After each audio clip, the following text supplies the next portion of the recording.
Good afternoon, everyone. We'll go ahead and get started with our meeting today. Good afternoon. Questions, Gordon? Do you guys prefer our videos on or off? At least if you're making any comments, we'd like them on. Okay, thank you. At least the time that you're talking, turn your camera on for that portion. You don't have to leave it on the whole time if you don't want. Okay. I want to talk towards green, right? Yeah.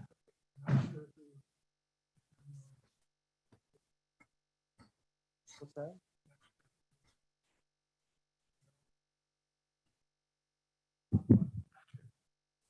Can we have the person that's on there as CHANOU?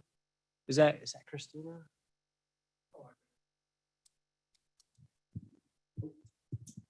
It's Christina. Okay, that's what I thought. Thank you. Okay, let's see here. We'll go ahead and move right into our agenda items today.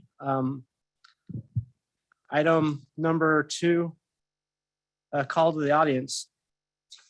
This is an opportunity will be provided to members of the public to provide input through written comment to the Standard Specifications and Details Committee on items that are not on the agenda that are within the jurisdiction of MAG, or on items on the agenda for discussion but not for action.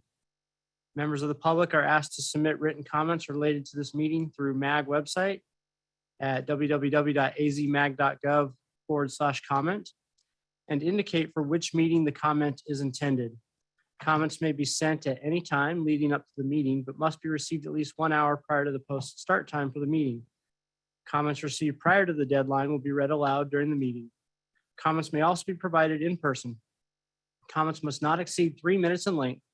A total of 15 minutes will be provided for the call to the audience agenda item unless the chair of the Standard Specifications and Details Committee requests an exception to this limit.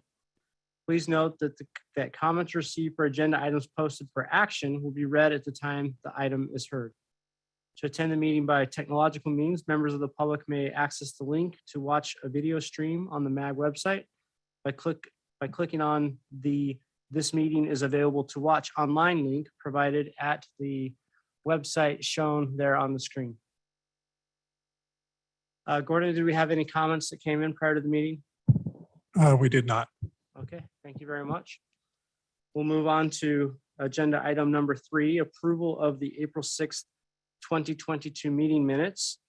And as typical, I think we'll have Gordon just kind of scroll through those if you hopefully had a chance to review those already.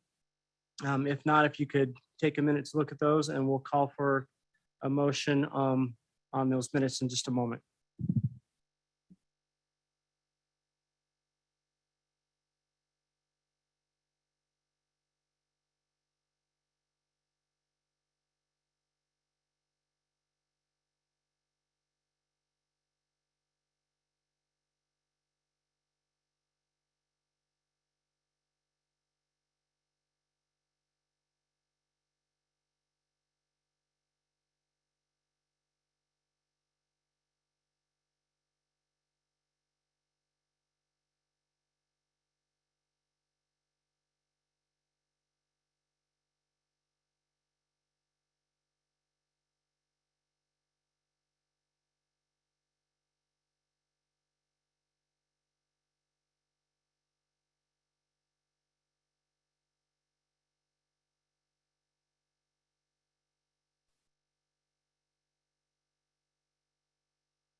Okay, I'll entertain a motion on the minutes.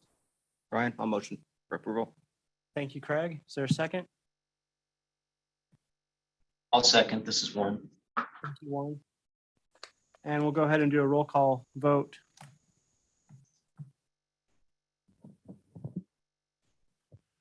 City of Avondale. Yes. Buckeye. Yes. Chandler. Yes. Gilbert. Yes. Glendale.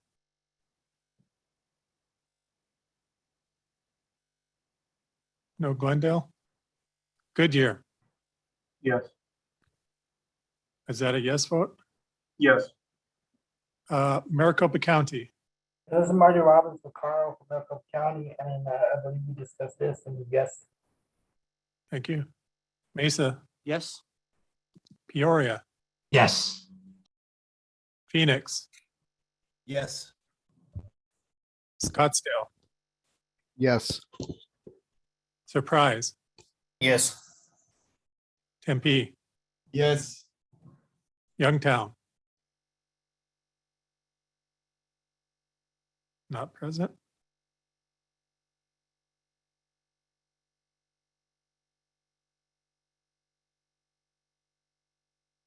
Okay, thank you. Looks like 12 yeses, 0 nos, and 2 not presents. Okay, thank you. We'll go ahead and move on to our next agenda item. Agenda item number 4, case 21-14, revise the landscaping specifications. And we'll go ahead and talk about agenda 5 concurrently, which is case 21-15, new landscaping details. And first, I'll just mention that we did receive a few comments from City of Scottsdale after our last meeting. Thank you for providing those. I know the group was the group that's been working on these details and specifications have received those, and they've been looking at those. We haven't had those updates completed at this time, so we don't have any updates to the packet right now. And for that reason, we've held off on calling for action on this for this meeting, but we'll go ahead and continue to review those. And I believe they're mostly minor, so we will hope to provide an updated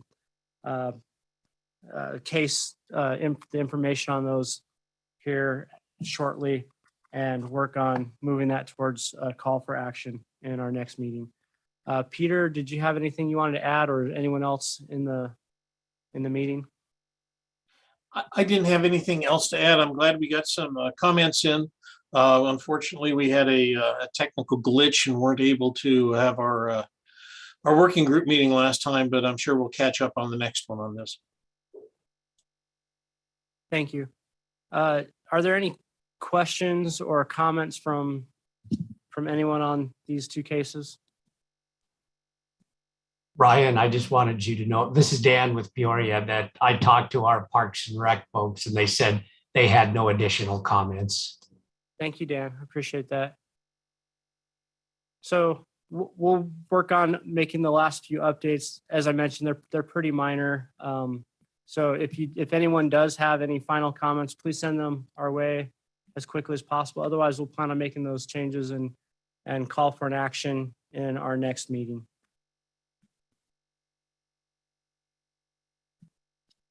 Okay, if there's nothing else on those two, we'll move to item number 6, case 22-01, miscellaneous corrections. And in here we have 3 items. Section 725.7.2, which is to remove "and" from the last sentence of the first paragraph. Detail 535-4, a change in the notes to update the ASTM numbers.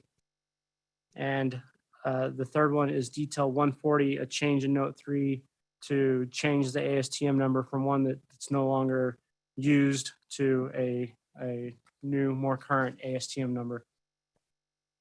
Are there any questions or comments on those 3 cases or those 3 items for this case? Or does anyone have any other miscellaneous corrections that they would like to talk about today?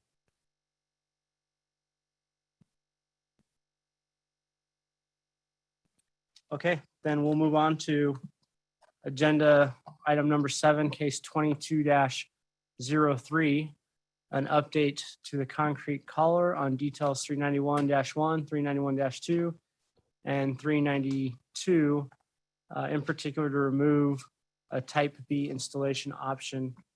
And Roy, if you are there and want to talk us through any updates on this. Hello, Ryan. This is Roy, and I apologize. I don't have a camera.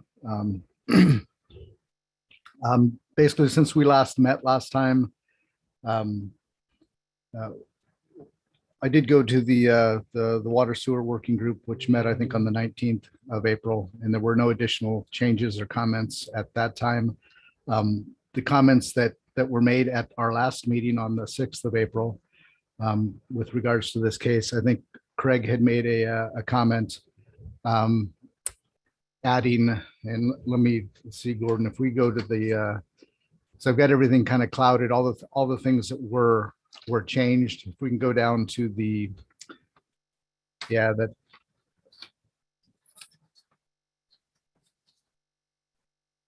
I guess it's the 391-2. I'm sorry. Yeah, one more. So if you go, that's the existing, yes, right there, sorry. Craig had made a comment to add the dimension rack onto this detail, which we didn't have previously, which is kind of what you see there. I think it's got a note on it, says for depths over 5 feet, see note number 5. And so that note was added to the detail as requested. And then there was also discussion to remove the type B, as Ryan had mentioned, from detail 392. So if we go to the next page on the PDF there. So that's the 392, and basically we've got a type A and a type C now. We don't have the type B debris cap installation. And the reasoning for that, or the discussion, was since we were removing the type B from the 391-1 as an alternative, that it made sense to remove it also from the 392, or detail 392. And so that's kind of a summary of the comments that were made last time, the updates that were made. And I think that's all I've got. I'm open it up to any kind of comments or questions. Great, thank you. Is there anyone that has any questions for Roy or on these updates or detail changes or any additional comments? Hey, Roy, it's Craig. Hey, I just want to say thank you. Exactly what we talked about is what you put in there. I think that's going to help at least Buckeye out a lot in terms of the details. So I think it's going to actually clean up the standards quite a bit as well. So appreciate your work on it. Thank you. Perfect. Thank you very much. If I recall correctly, also the rebar in the concrete adjusting ring is something that was added since our last meeting also. You're exactly right. And I guess I had my notes on that. That was discussed at the next case. I know these are kind of go hand in hand, but yeah, Jim had made that comment when we were talking about case 2204. I did make sure, that's a good point. I did make sure and add it, as you see on your screen there on 392, any place where we had the color shown, that we do show the reinforcing hoop in the details as well.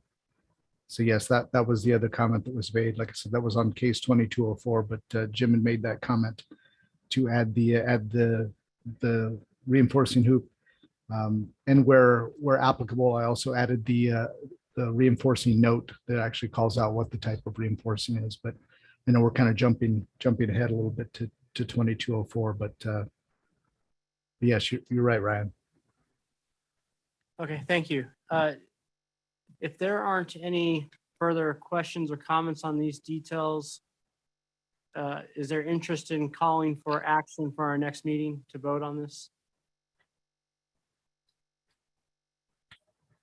Certainly, I think that would be great if the committee supports that.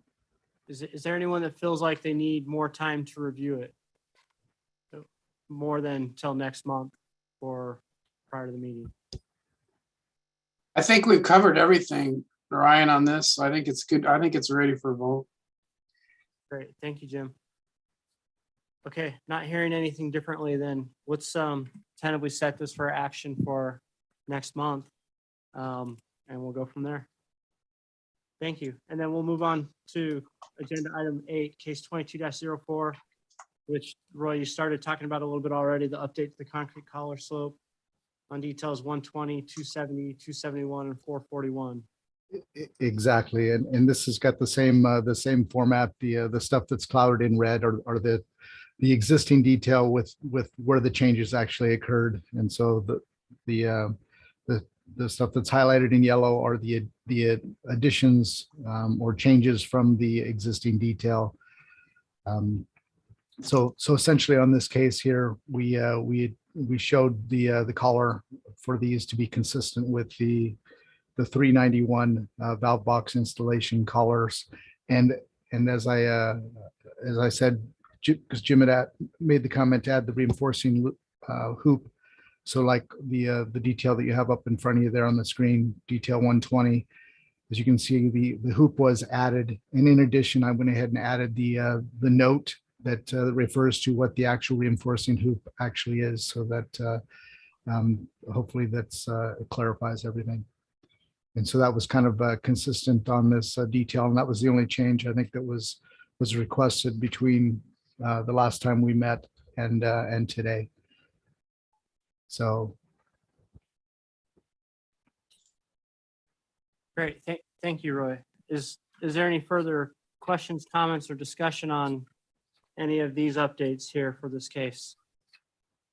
This is Peter. I know it's maybe just a trivial detail. When we reference a hoop, is there a detail or something we're referencing it to be? I mean, a number 4 bar makes sense, but are we, is there an overlap or anything that we've got somewhere else that identifies this, the hoop? I know we've had it on other ones too, and it just kind of hit me. You may not fabricate it in accordance with ACI 318. yeah, and I guess all I can say is on the notes that I provided, I just made it consistent with what we had with the others, but on the other details. Yeah, I know that's consistent. It's just kind of, like I said, I'm sitting here and we're doing a whole bunch of tie hoops right now for design, and just thought, wait a minute, there should be some kind of lapse distance or something. But it's something we may want to think about in the future. Yeah, and diameter too. Yeah. It's almost like we need a hoop detail. Or could we deal with that with a note saying that the rebar will be centered in the middle of the concrete collar, vertically and horizontally? Yeah, so it does say equally centered. Yeah, turn on the microphone. And it calls out a number 4, so it's that it doesn't specifically state the diameter or whatever of the reinforcing steel, but a number 4. If you look it up, it's got a specific diameter to it. Yeah. No, I just it's amazing when you have something you think is foolproof, they just make a better fool and not actually get the lap space. I've had ones that have been totally improperly lapped. Yeah, I think the biggest part that's missing, I think, is the rebar lap. And so again, maybe that can be done with text also. Yeah. Okay, great comment. Is that something that we want to look at addressing as part of the current case? Or because that affects multiple details and not just the ones listed here, is that something we want to defer to later? It may be something we can fix later, almost as a blooper, because I don't think it's a real change. It's just adding additional language, and it would apply to a bunch of different ones. Yeah, clarification. Yeah, we could actually do it as a blooper this year. Just have to come up with a number, figure out where they're all at, and then it gets added to all of them.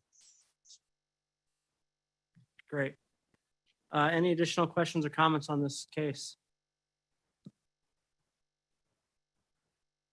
So similar to the last case, since this is very similar in nature, we started a little bit after the first case or the last case we talked about. But it's all similar in nature. Is this one that people are comfortable with moving forward to action in the next month then? I think we are, Ryan. Yeah, this is Craig from Buckeye. I'm confident that we're pretty good. We're pretty far down the road. I think we're ready for a vote next month. Okay, so we'll make this a call for action in our next meeting then also. Thank you, Roy. Appreciate your work on these. Right. Thank you. Thank you all very much. Okay, moving along to agenda items 9 and 10, we'll talk about together. Case 22-05 and case 22-06. This is the revised irrigation specifications and the new irrigation details. I'm not aware of any comments having been received to this point. Peter, do you have any updates or anything you want? No, and again, we had the communication blooper last time, so we didn't get a lot of comments, but I received nothing via email, so I think we're at the same stage, review stage still. Okay. I know this one is a much newer case than the landscaping ones. Landscaping was introduced last year. We've had quite a bit of time to review. The irrigation one is a new case for this year. It hasn't been out very long. I would ask the same thing if we can go back to our agencies, have those looked at by whoever needs to review them from your agency. And I'd love to see us get some comments in and have something we can move through within the next few months. I don't see this one going to a vote until the end of this year, to provide enough time for agencies to look at it. There's quite a few quite a few irrigation details and quite a big update to the specification. So I understand that may take some time. I just encourage you to go back and start that process. If possible, we'd like to not defer this case to next year. We'd like to have this go and be part of the same updates as the landscaping details, understanding that we haven't had quite as long to review it. So anything you can do to get the review completed in the next month or two would be great. We look forward to any comments on that. Ryan, I did want to note that there were a couple minor comments that were sent to me, which are included in the packet and are on the screen now. Oh, excellent. Somehow I missed those. So It wasn't labeled very well in the packet, and I'm trying to remember, I don't remember for sure who sent these. Was this Warren? I can't remember who actually sent them to No, me. this was not me, Gordon. Sorry.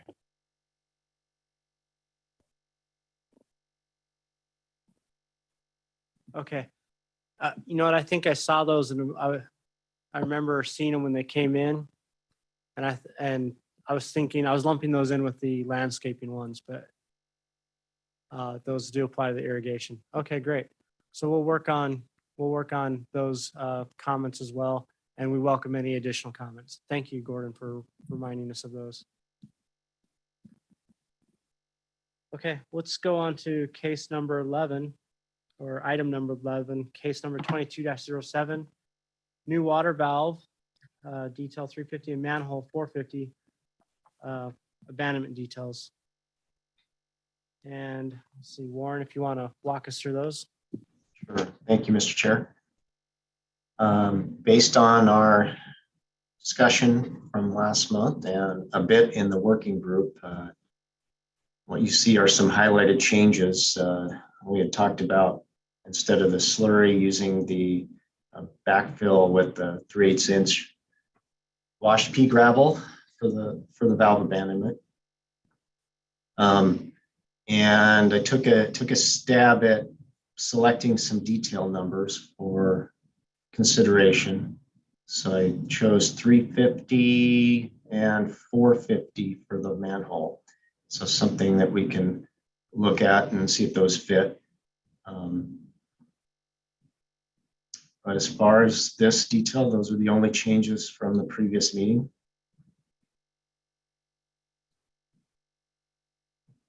Any questions or comments on this particular detail before we go to the next?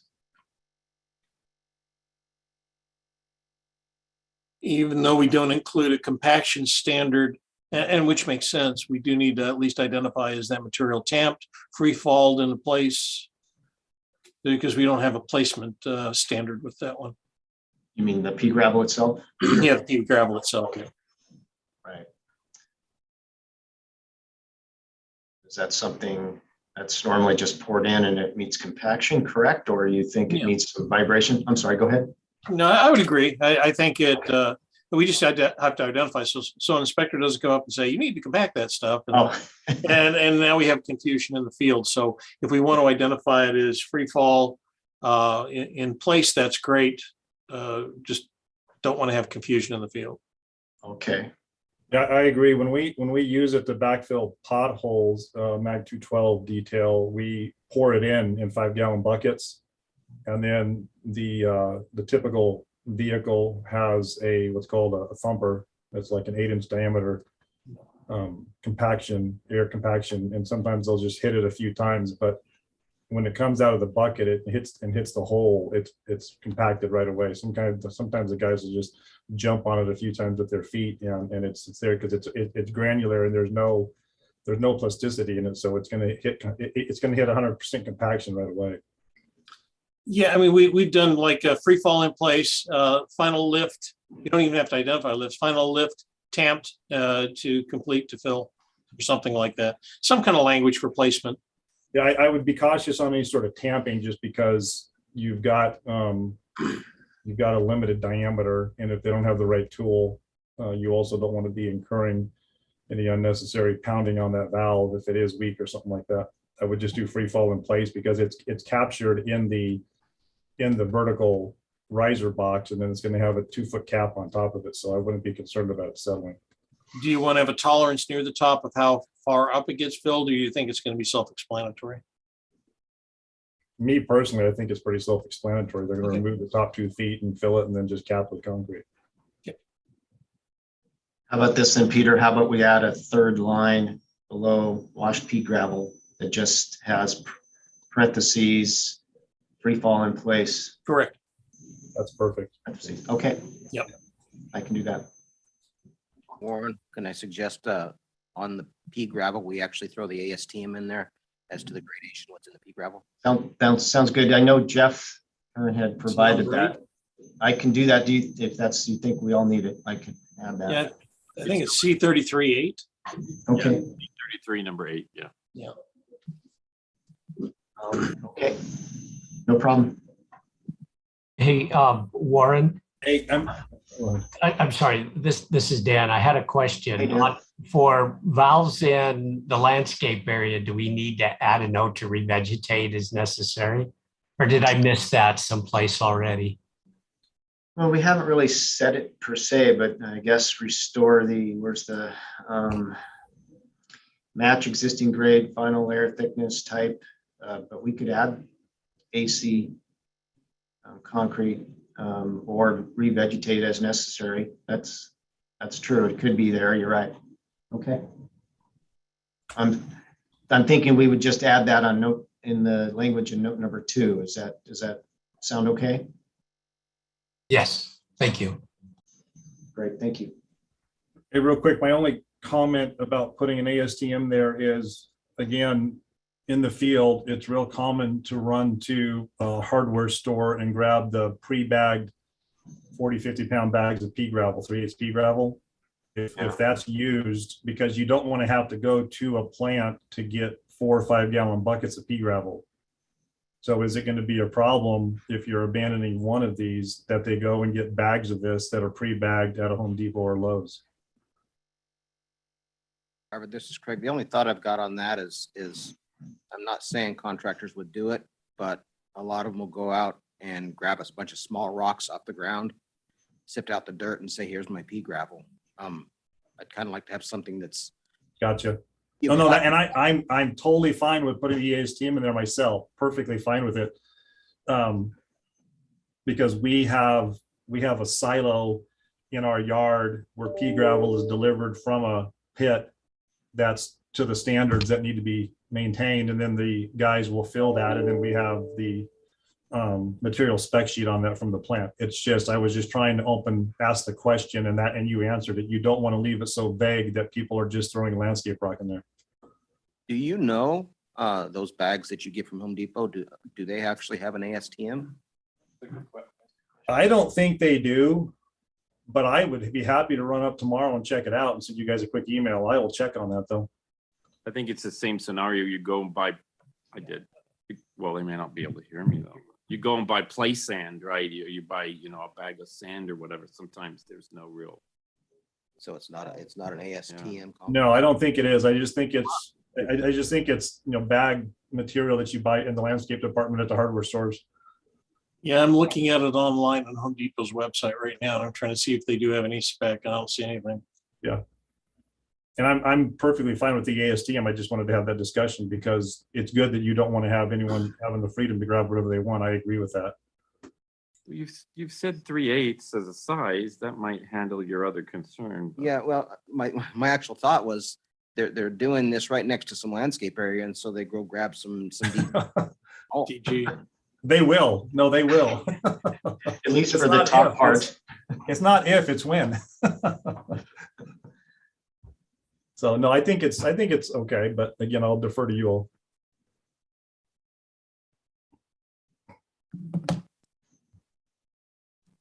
Good comments. I can add that. I think it sounds like we'd rather have the ASTM in there and lean on the leniency of the inspectors to be reasonable than to not have any quality control identified at all. I think that's a very good statement. Yes. That's good. One last question. Is everyone okay with that hatch pattern for the pea gravel? Or would you prefer a different type of CAD pattern for that? Or Gordon and I can talk offline about that too, if we have any anything in our other details that we've used.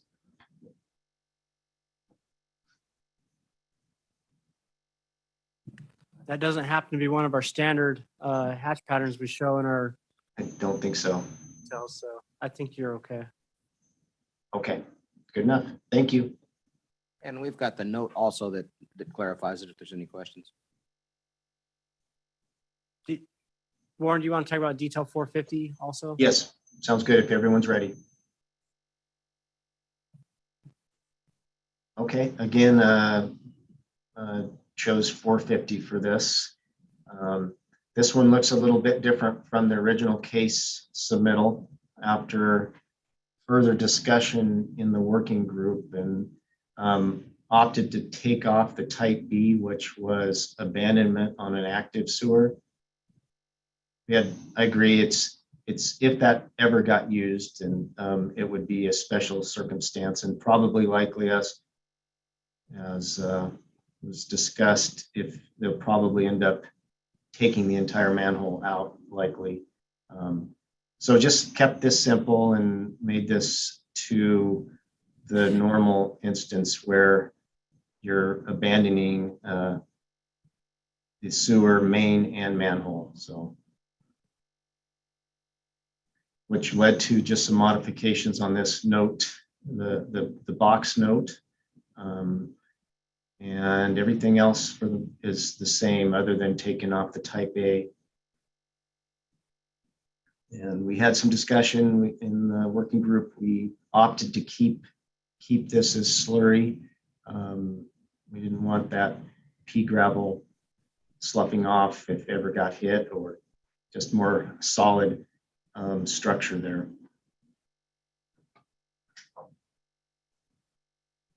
So those are the changes from previously.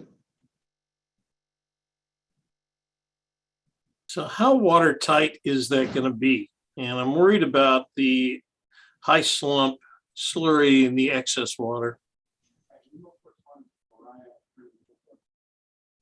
The plugs themselves, Peter? Well, just the whole, and once you pour the slurry in, is there any ability to have that water, the excess water as it consolidates drain?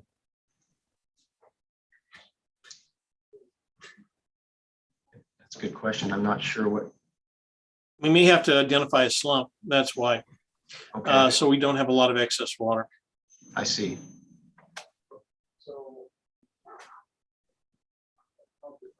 So when we specify backfill with half sack CLSM, then we should maybe, what do you recommend for some languaging? Well, I think I need to think about it a little bit. I think we may need to go with a lower slump than normal, because typically excuse me, when you place that, it'll self-consolidate, water rises to the surface, and the excess water sinks back in and then goes into the subsurface materials, the soils around it. If we're putting it in a container, I've done this in labs, and you have this water that just sits there. I And I've done it in canisters. I hear you. Yeah, so it would likely come off the top into whatever is on the shelf area likely, but Yeah, I mean, it may not be a big deal, but yeah, we may just want to specify a lower slump, I don't know, 4 to 6 inch slump or something like that, just to keep the excess water issue down. It's not like you got a lot of crevices and holes to fill. This is true. It's not trying to go around a pipe or anything like that. Good point. It's just a kind of a rectangular space and maybe a little bit of irregularity at the bottom, right? Yeah, that's where all the pressure's at. It'll fill it. Yeah. Okay. On that note, when we, again, going back to Mag 212, when you backfill with it, you typically backfill with a 3 to 5 slump CLSM. And then if there's concern, they'll just hit it with a quick vibrator and it'll come up to the surface, and you backfill the 212 detail to the top of asphalt. And then the next day you come back and you mill it down to do your hot patch. And so this would probably be real similar. They'd fill it one day and then the next day come back, and if they filled it to the top, the water would run off outside the footprint of the existing, outside the footprint of the riser. That's what I was thinking, yeah. And it would just dissipate. And if it's between June and September, it's going to evaporate. Yeah, I think 3 to 5 inch slump, I'd feel a little more comfortable. I've seen these things pour to higher slumps than that. I wouldn't do any higher than that because Yeah. it's going to be liquid, and it's going to sit there for a while. What is You know the, it's solid before you put the concrete on top of it. Gordon, can we pull up the mag specification for CLSM? Yeah, I was kind of going to comment on that. So I'm just, I guess, just off the cuff here, just thinking we're going to have an inspector want to take samples of this slurry if we've got a slump on this. I'm actually kind of hoping that the spec actually helps us out in this case. The other question I would have is down at the masonry plug. It says see note 3. In note 3, we talk about concrete, and in the detail itself, we're talking about a masonry plug. I think we should be consistent so we don't confuse somebody there as to which one they're really talking about utilizing. Sounds good, Jeff. Three is all connected pipes that we plug with concrete 1 foot. In the general sense, I guess we could call it that, but you're going to potentially confuse people between, masonry being something like grout or whatever, or mortar versus concrete. Okay, that sounds good. I think I had used some language from another spec, so that's why we got a little mix in terminology. So I just use concrete instead, the word concrete instead. Is that preferred? So starting here, let's come back to it, Jeff, in a second here. So the CLSM specification calls for it calls it flow, but slump of 9 plus or minus 2. So we're looking at a 7 to 11. One thing that I've noticed is that whenever I get spec mixes in on that, I often find CLSM with slumps that don't meet this range in general anyway. So I think it's a fair question, and maybe this can be taken up in the materials working group, but is 9 plus or minus 2 really the right slump or flow for CLSM? Because I'm seeing most mixes come in that don't match this range exactly. But specifically to this case, I think the suggestion was to have a lower slump. So I think if we're doing that, we need to state that it's per the specification modified for modifying the slump range that we're calling out.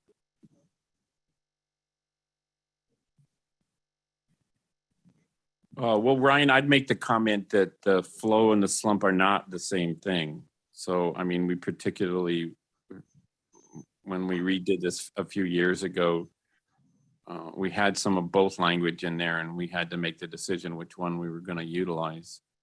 And since CLSM usually is pretty fluid by design, and we want it to be fluid, so it does all the things we want it to do, I think that's why we went with the flow, kind of like a self-consolidating concrete kind of application. We talk in terms of flow rather than in terms of slumps. So That's great. they aren't exactly the same. Yeah, how do we measure flow then?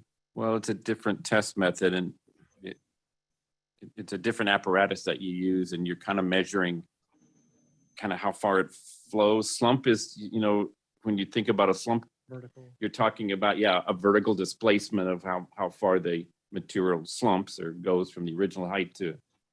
And when you're talking about flow, you're talking more about a diameter, more of a flow grout kind of scenario where it's more of a, so it's a different test method. And the test method is below the table, I think. Yeah, I agree, Jeff. It's the spread almost. You can think of it that way if you want to. But I just know from just laboratory work with ones that meet this requirement, there's a significant amount of excess water. Normally in soil, it doesn't matter. But if you have it in something that doesn't drain, you do get that stuff just sitting there.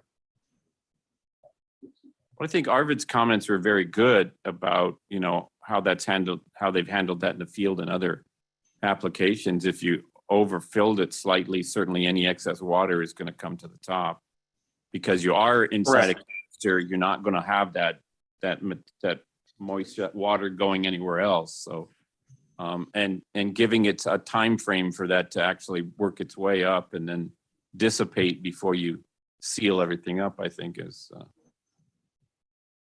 a good practice. No, I think you can solve it with the practice by overfilling. That's true. But again, I'm trying to think of the ways this thing can get screwed up. Okay, so back to the watertight plug note that refers to masonry plug, and then the actual the text note refers to masonry plug, and then the text note number 3, which refers to plugged with concrete. Did we decide what we thought was appropriate? It sounds like Jeff was suggesting I'll just, instead of down on the lower left, I'll just use the words watertight concrete plug to be consistent with 3. Note 3. That is, Warren, all I was suggesting is to have it just be consistent one way or the other, whichever route you want to go. So. Great. Any additional questions, comments, discussion? So I'm pulling it up right now. We have a detail for plugs. Can we just refer to the existing plug detail that's in the standards? Which detail is that? Trying to find it. Yeah, if we got something out there, Craig, I wasn't aware.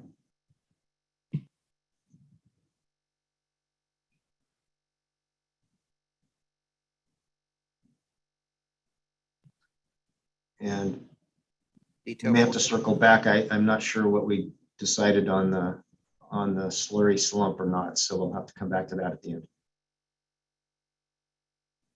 Yeah, detail 427 is stub out and plugs. Actually, this is more talking. This one, yeah. A block masonry mortar type as opposed to, a concrete.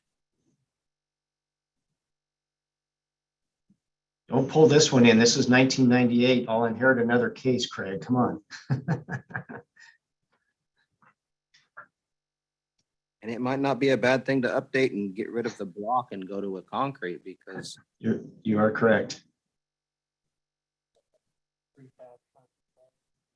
Well, there's a detail in here which is it's not even labeled, but it's got a band seal and coupling right there on the lower left side. That is, I guess you want to call it mechanical. It's mechanical. That would be more when you've got the outside of the pipe exposed. In this case, what we're looking at is we're going to have just the inside of the pipe exposed. So kind of a rugged way to say it, but you're just going to stuff the pipe full of concrete. So we got to put in concrete, let that dry. to get a watertight plug and then fill it with slurry and let that dry and then come back and mill and put the top in. Yeah, Ryan, I'm going to jump in. That's what I was going to say a minute ago is you're looking at a 3-day process with this detail, which again, it is what it is, but would you want to consider using a link seal? You could put a link seal in that hole to make it watertight, fill it with your CLSM, and then the next day cap it. I've had contractors in the past tell me that they're gonna go ahead and just fill up this pipe with a CLSM, and they dump it in a hole and it goes about 3 feet and then it stops and it just starts stacking up. Which it does, and I would agree with that. It would be interesting to see how far it would run, depending on how dry it is in a 18-foot deep hole versus a 7-foot deep hole. But that's kind of the, does that matter at that point? Because eventually it's going to stop flowing down the pipe. It's going to pile up, like you said. Yeah, I think the more critical part is gonna be what size pipe it is. If you've Right. got If it's a 24-inch pipe, you're going to want to put something in there to plug that thing. Otherwise, it might run for 50, 60, 70 feet. Yeah, I don't know if it'd go that far. I tried doing a 24-inch storm drain one time and it just didn't go very far. Oh, because the concrete sucks the moisture out of it. Yeah. Yeah. And with the cost of slurry right now, we don't want to chase that too far, do we? All right. Well, if there's a better option than that concrete plug to consider, more modern method of plugging that would allow a quicker, at least a 2-day or faster process here, that would be preferred. I wonder if we could specify diameters. I mean, I don't want to get too much into details, but I mean, you're talking an 8-inch, 10-inch, 12-inch sewer line. I think a simple concrete plug on either side and fill it full of slurry would be probably sufficient, but we start getting much larger diameter pipe. I think once you start putting that concrete plug in there and then dump the slurry and the pressure that's going to be pushing, you might be, and then you're still going to keep a watertight seal, mind you, but you're just going to push that plug farther down. Yeah. Right.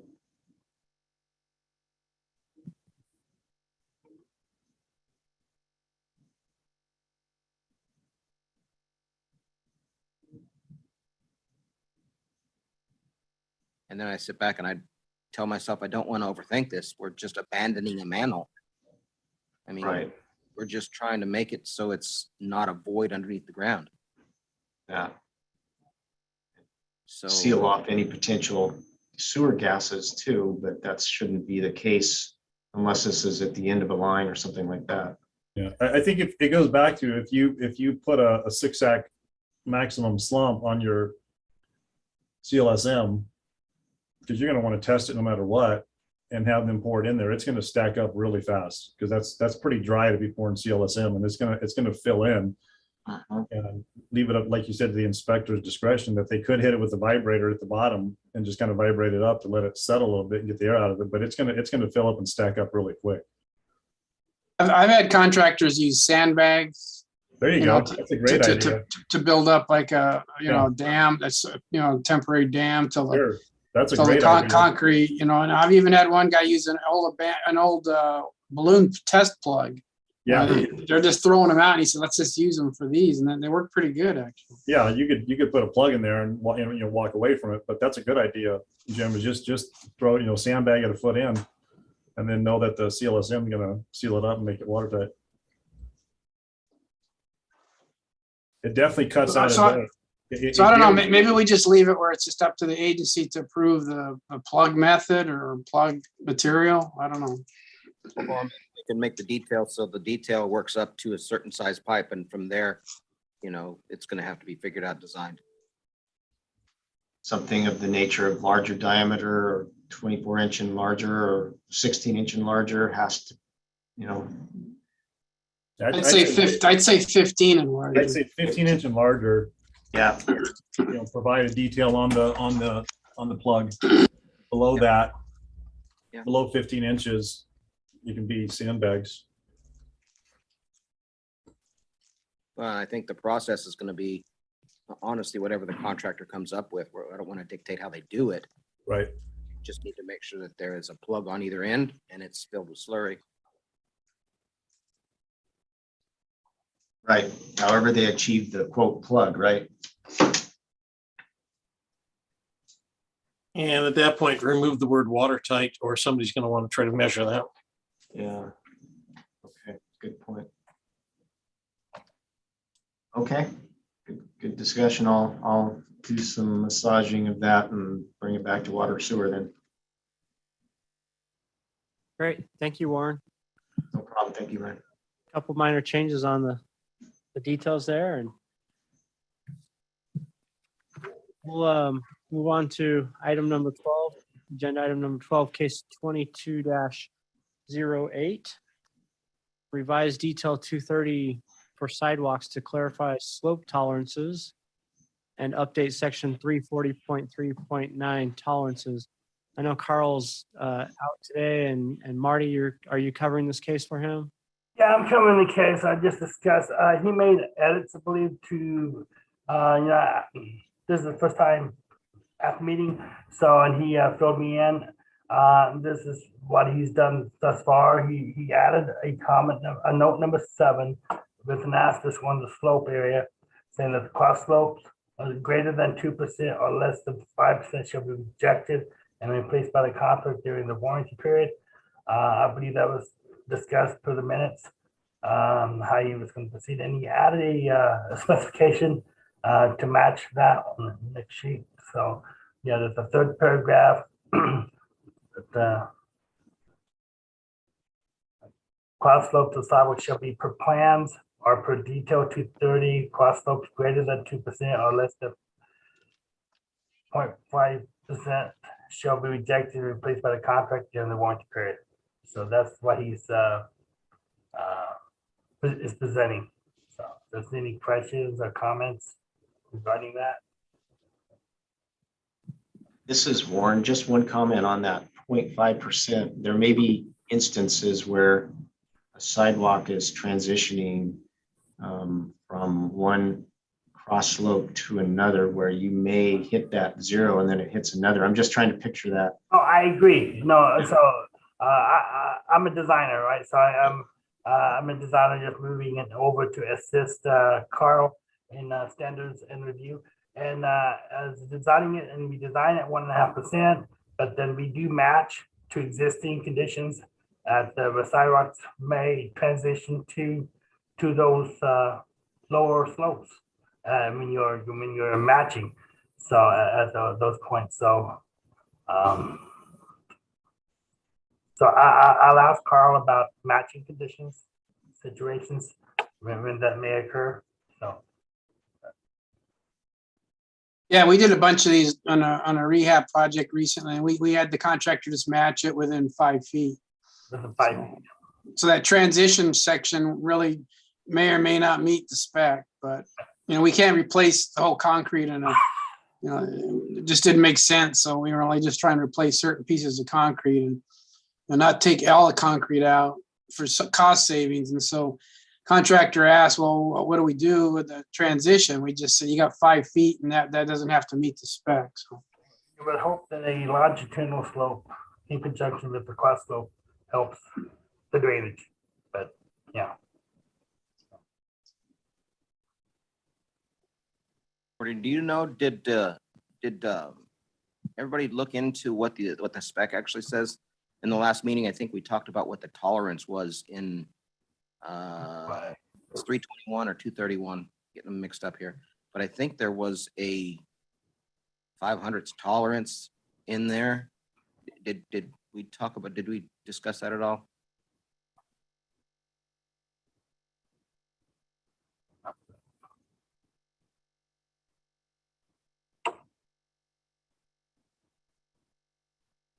I think it's 321, Gordon. Nope. There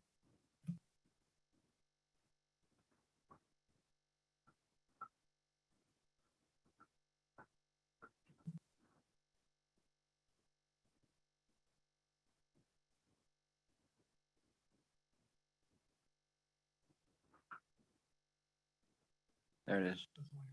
I think that's what it was. Yeah. Okay. Yeah. 1/4 inch when 10 feet.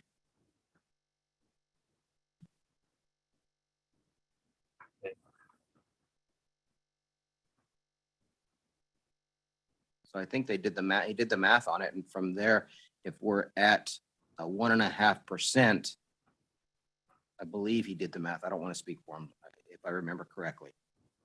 At 1.5%, a 1/4 inch still keeps us within tolerance.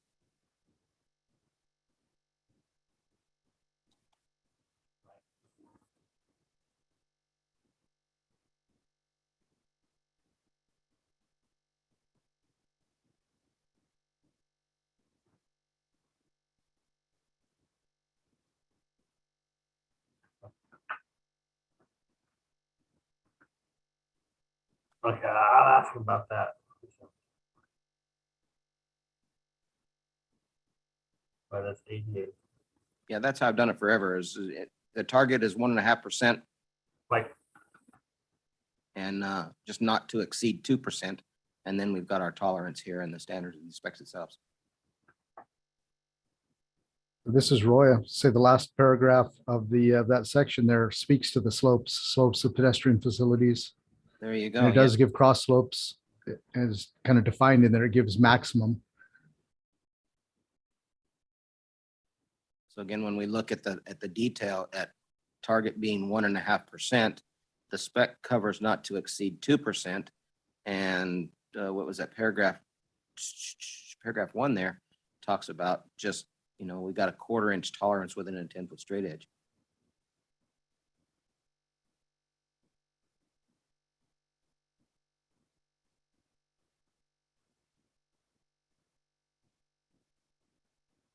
And I don't know if that second paragraph there is more specific for the sidewalks.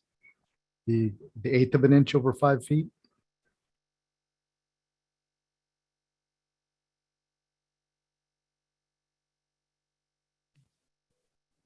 and that was discussed in your last meeting. The notes.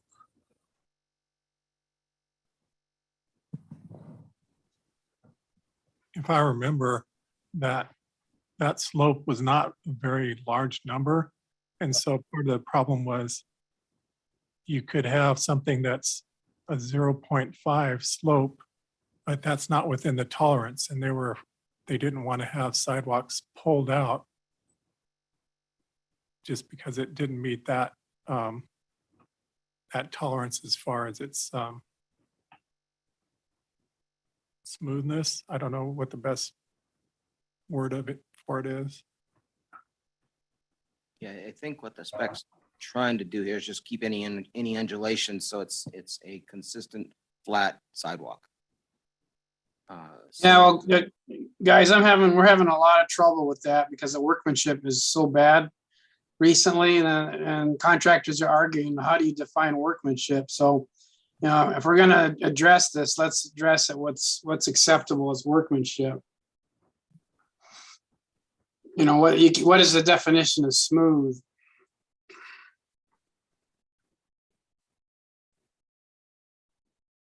So what have you been seeing out in the field in terms of poor workmanship? Oh, pitting, it's just weird, all kinds of stuff. I mean, just sloppy, pitting, where it's like bumpy. They're trying to blame the laydown machine for doing it. It's just, I don't know.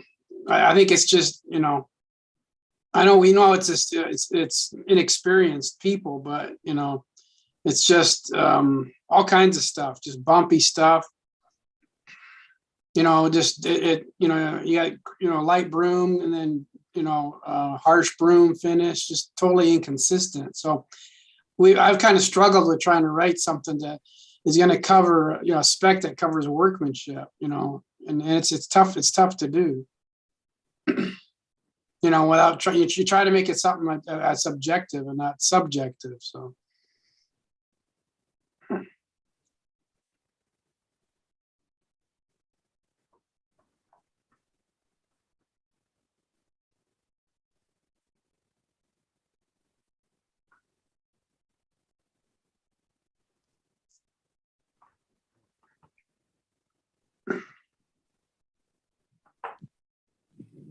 So what do we want to do with this detail? We've talked about this a few times.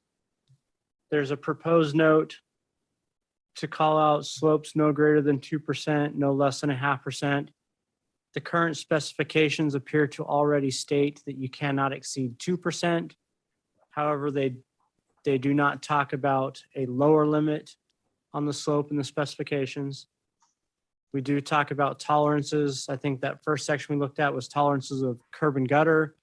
The second section was tolerances on sidewalks, but more having to do with, or other concrete, more to do with the workmanship. So do we feel like we need a note added to the detail to specify the upper limit when that's already in the specifications? And or do we need a note to the added to the detail or the specifications to specify a lower limit that's different than tolerances?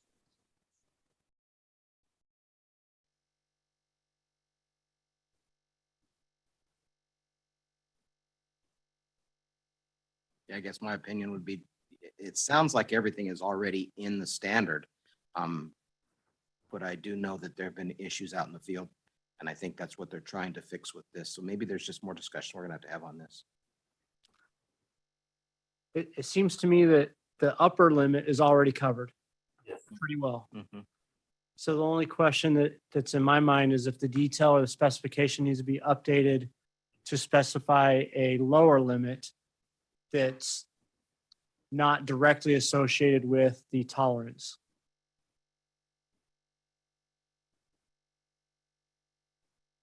And I can bring that to Carl's attention and show him that specification. So let's show him that it's already in there. And get his thoughts on that. Gordon, can you go back to specification real quick? We're just looking at. And the very bottom section that we slopes. So the very last paragraph, I think, Marty, that's the one that I see it. specifies the upper limit. So if you want to make note of that to talk to Carl. I did make a note of that. And that makes, of course, sense with ADA, and that's the way we've always done it. So, and assumed. So, yeah, so that's I'll mention that to Carl and show him that, and get his thoughts. There's also the question, if there is a lower limit, does that affect transitions Right. to other slopes? Right. So do we want to update the specification or the detail to specify the lower limit? Do we want to call attention to this part of the specification in the detail, call attention to the specification for the upper limit? And how do we deal with transitions? If we're going to specify a lower limit, how do we deal with transitions? So I think there's some continued conversation, and we'll keep looking at it. As someone pointed out, you don't want to be chasing the transition. Probably. So you're taking out a lot of concrete, maybe. And this is Warren, just a little tidbit on that history. I know we've touched on before. That last paragraph we added here was our way of keeping the ADA maximums in the specs, but not having those maximums on the details because of the history of people looking at that and saying, hey, 2%, and that's what they try to build it to, and then they don't meet it, right? Or seeing the 8.33 max ramp, and then that's what they build to. So we put those build to slopes in there, and then this paragraph covers the way to exceed it. I mean, I guess there's no, I mean, it goes back to that past discussion. Is there harm in putting the 2% max on the detail if that's something that needs to be on there for these instances that have come up? And I know Brian might have some thoughts on that, so I'll stop there. That's correct, Warren. This is Brian. It's the lower limits that we were having the problem with in the field with Maricopa County. So to everyone's point, I think the upper limits covered the 1.5% and the tolerance, but it was the lower limits that we were having contractors pull out sidewalks at 1.3% because it fell below the 1.5. So that's when the county and industry got together and put a lower limit on it as far as they're concerned, but then they wanted to bring that forward to MAG to get that lower limit in there. So nobody else will misinterpret the plus or minus the 1.5% cross slope. Brian, when they did that sidewalk, did they take into consideration this second paragraph here, the 1/8 inch over 5 foot? Did they do a straight edge test on it? No, because that's mostly for surface tolerance, right? So the 8 in over, I mean, to be honest with you, they don't even have a straight edge out there. They're just putting smart levels on panels and checking to see what the percentage of cross slope is. So they don't have the straight edge checking for surface tolerance. They're just checking percentage of cross slope, mostly just for ADA. And to Jim's point, I mean, contractors and surface tolerance and workmanship should fall under the straight edge specification of all this pitting that's going on and that they're trying to cover up with broom finishing and other things that need to be. I don't remember the last walk I went on with an owner that the contractor had straight edge, just everybody's got smart levels now. So this is Roy. I was just going to say, with the lower limit, you could have specific instances where, like I said, depending upon the longitudinal slope, if you've got a sidewalk that's attached to curb and gutter, let's say on a roadway, depending upon what the longitudinal slope of that roadway is, you could have a close to zero cross slope and everything still drain fine. I don't know if it makes any sense for the workmanship issues to, as we're looking at that spec there, I guess it'd be the 1, 2, 3, the fourth paragraph.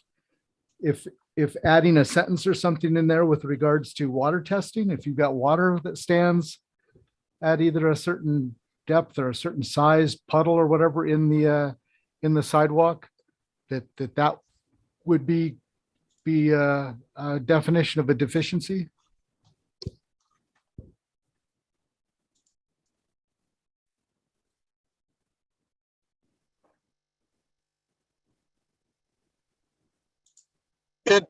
Roy, it very well could be. I mean, we do that in the gutter when we water test the drainage of the gutter, and that's the whole intent of the cross slope, is to get the water off the sidewalk and not let a puddle on the sidewalk.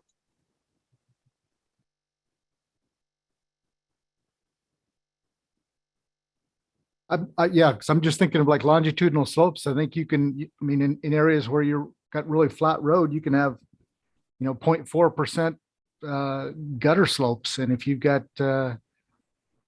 sidewalks that are adjacent to that, I guess, yeah, I was just thinking, obviously, if people are having an issue in the field, if there's a way to be able to address it, other than just say, well, if it's less than 0.5%, or if it's whatever, if there's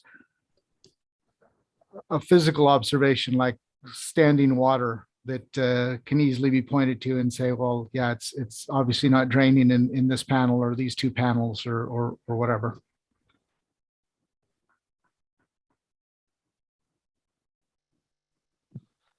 I think I might suggest, whoa, that was loud. I keep moving this closer.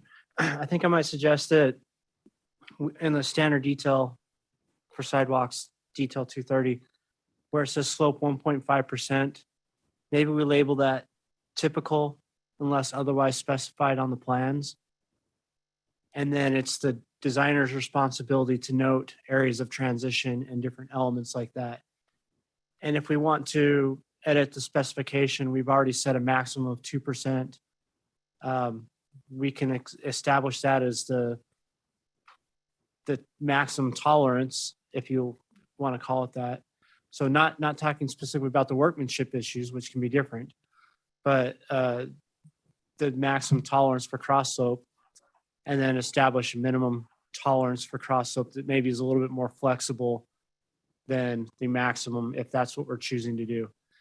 So I think if we note the standard detail as cross slope being typical unless otherwise specified on the plans. If the plans call out a 1% slope, then it should be built to 1% within a certain tolerance. And if the plans call out 0.5% for whatever reason, then it should be built to 0.5% within a certain tolerance. And if it's not called out anything different on the plans, then it should be 1.5% as typical. And then within the tolerances specified within the specifications. I guess that's my recommendation for how to address this.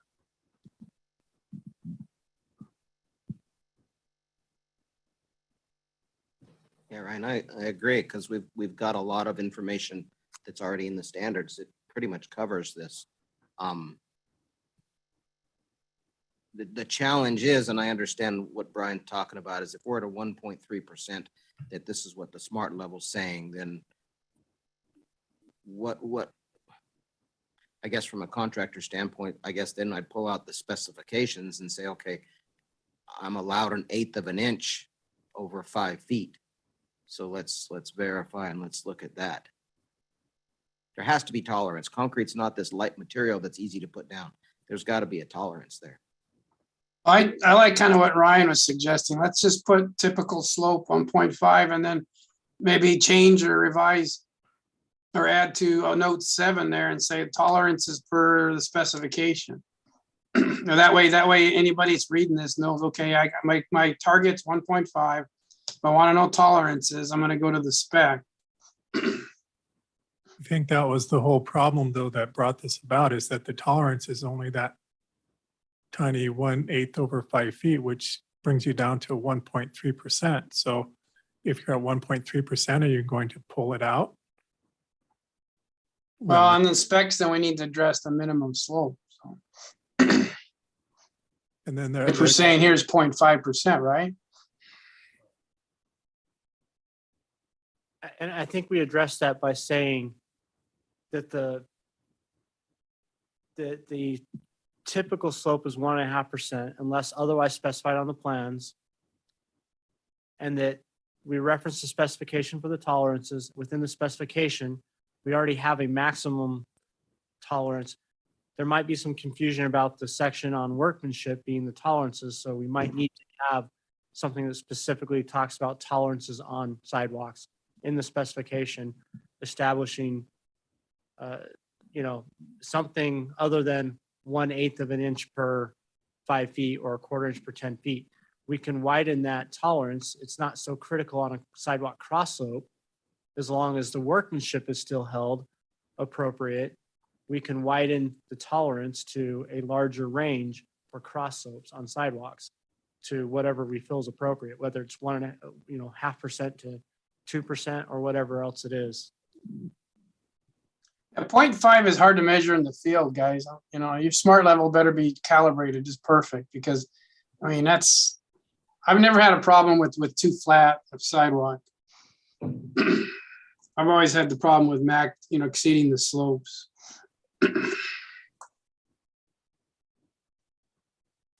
So we can establish, we've already established the upper limit is 2%. Typical is 1.5%. And we can establish a tolerance of 0.5%, not to exceed 2% or not to, establish the tolerance of 0.5%.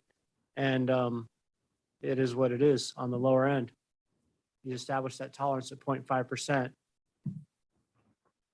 So if you're following the standard detail and using a typical 1.5%, you've got a 0.5% range on tolerance. That should be plenty enough flexibility to build it correctly.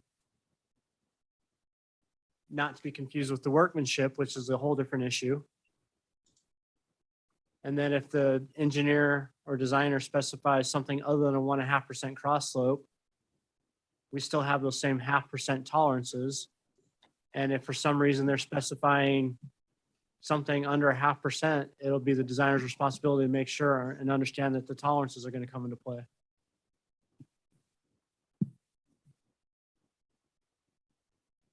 And maybe that's okay because the longitudinal slope is greater, like we've talked about, and maybe it's okay because of any other factors, but that's the only reason, the designer would be specifying something other than the standard cross slope. as a designer, we always do, or I always do, typical 1.5%.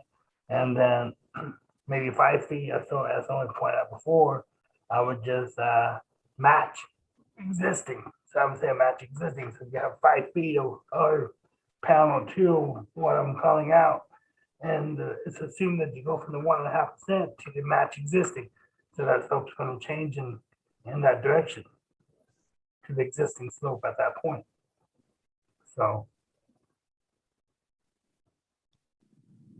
Okay, is there any final comments or discussion on this detail? Final for today. I think it does need to be careful in that note 7.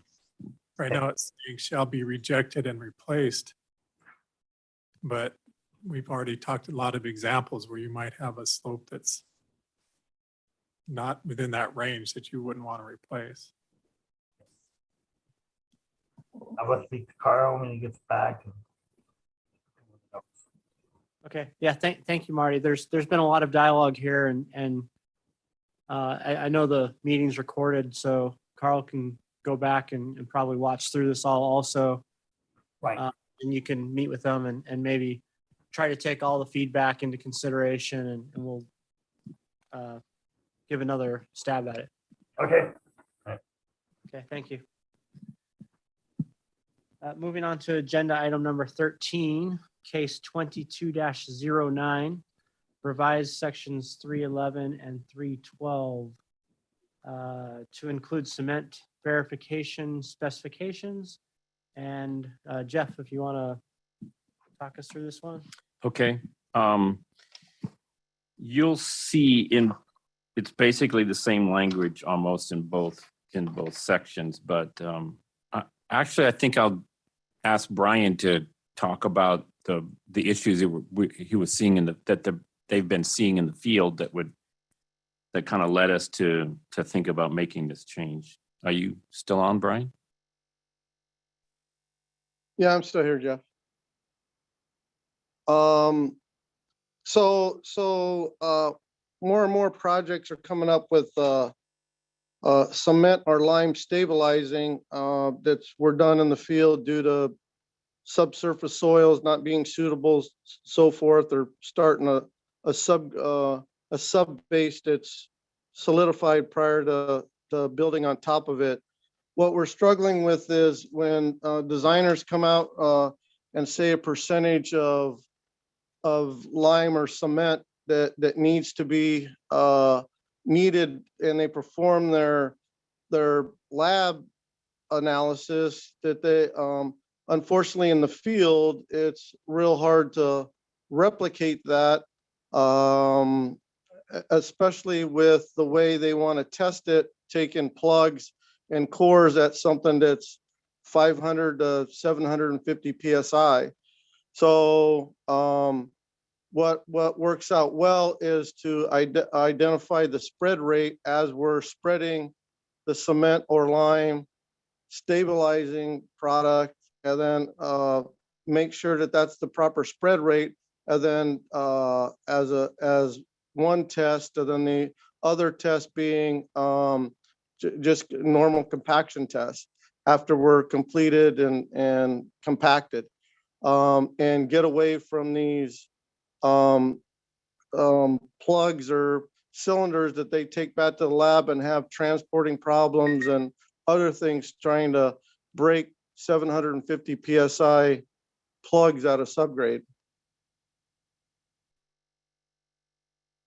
Yeah, so the language basically is just to take a direct measurement of what the spread rate is, and it's pretty simple verbiage on how to do that kind of thing, so that you would eliminate the scenario of trying to come in and take a core out of it, try to transport that, get it to the laboratory, test it properly when you're dealing with such low strength materials in the first place.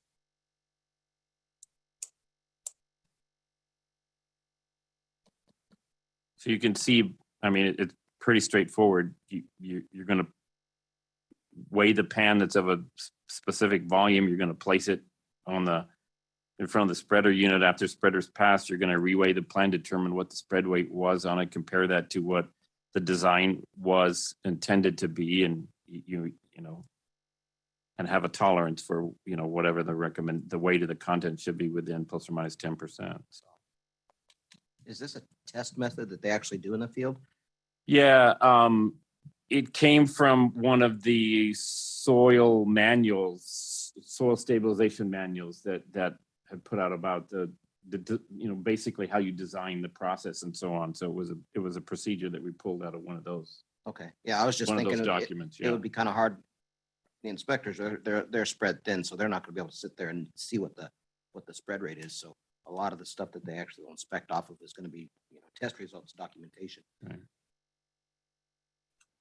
So we've been doing a number of revisions to other people's specifications on this issue. And that's one of the items that came up, that the spread rate, but the thoroughness of spreading also needs to be assessed in some manner. And you can do it through strength, but if you don't want to take plugs, that can be a challenge. So I would suggest looking for options on identifying proper mixing.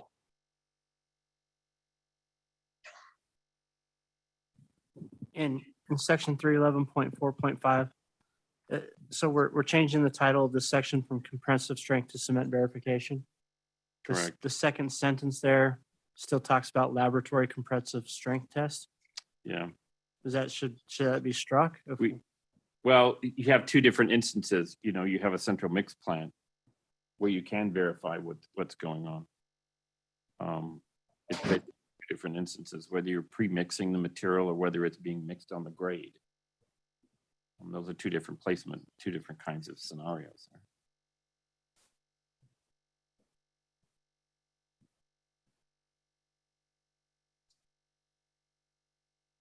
Obviously, when you have a central mix plant, you can absolutely verify, you know, by batch weights and so on, by the equipment, what's being done, but you can't really do that when you're, you know, doing a mixing in place kind of scenario. Okay. By spreading the material and then mixing it in place.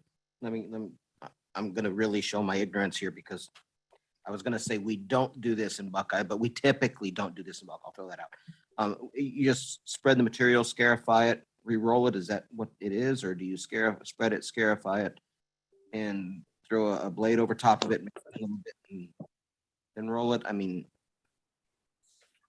Brian? No, generally, you have computerized spreading equipment that spreads it at the rate that the design engineer has stipulated. We have computers that do it, but then we verify it manually with the pan weighing it.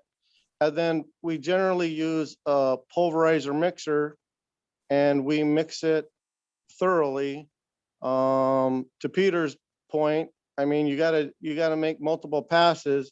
You can't, the old school way was you do it with the blade, scarifying and go back and forth. But that shows the inconsistencies that Peter is talking about. That's why we use we use pulverizers in which we can inject water, because most of the time with lime, you have to get it to react the lime, you're 2 to 4% above optimum of the existing soil. So we inject water through the pulverizer and mixer going back and forth. Then at that point is when they start blading it and then verifying that you're getting the compaction results that you want.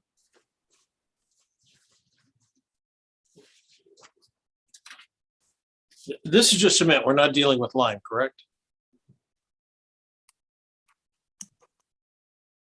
Yes. The proposed. Yes. Okay, yeah, I just want to make sure, because there's additional steps on lime. That's right. No, this is just cement. Okay, good. 311 and 312 are for cement. Yeah. I just wanted, when I hear the word lime, that raises additional flags. So.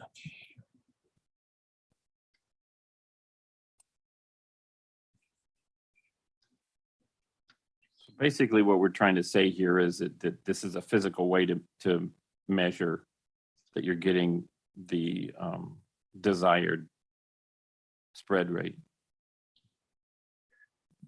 Yeah, we've changed it. Again, same thing we've done. We've gone away from field plugs and gone to other more measurable things, similar to what you talked about here. Obviously, moisture content can be measured in field. That's very, very important. And yeah, I'll need to read through this in more detail. I just want to make sure we got it covered. But we're seeing the same thing, moving away from plug tests.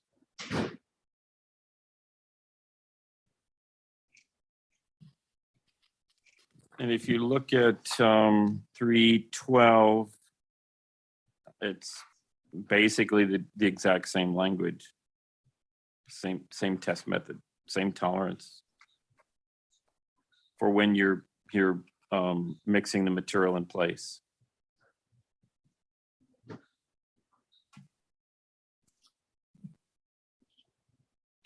Yeah, the working group didn't really have any additional comments about any of this, so I kind of felt like we were spinning our wheels, so might as well bring it to the committee and let the committee take a look at it, bring it back to their people, have conversations about it. We weren't really getting anywhere on the language in the working group, so there was really no point in keeping it there any longer. So that's what I'd ask you guys to do, is take it back to your staffs, take a look at it. I particularly be interested in what comments you'd have to about if there are other ways to do this, short of trying to go out and take cores or plugs or whatever out of it and try to figure out what the compressive strength is at such a low compressive strength. That's the problem with CLSM that we've kind of gotten away from too, by just specifying a SAC content instead of trying to put some sort of tolerance of strength in there. It's so difficult to actually get any sort of accurate measurement out of the field and then bring it back to the lab and deal with it, you know. And in these applications, you always have a lab mix designed to begin with based on the materials. So all we're really trying to do is verify what's already been done in the lab. Are we doing that in the field? We can verify it by how much cement we're putting down. The spread rate of that, is it getting mixed good? Did we get the compaction? So much easier ways to do that than to end up with that. Okay, great. If there's no other discussion on this, again, as Jeff asked, if we can get any additional feedback and provide comments on that case, we can move on to item 14, case 22-10, revised section 702 to remove the 50% limit of recycled material that can be used. And Jeff, are you going to walk us through this one now? Yes. So it's been brought to ARPA and to the contractors from various agencies. How do we use more recycled materials in our, you know, we want to be greener. We want to be better stewards of the environment.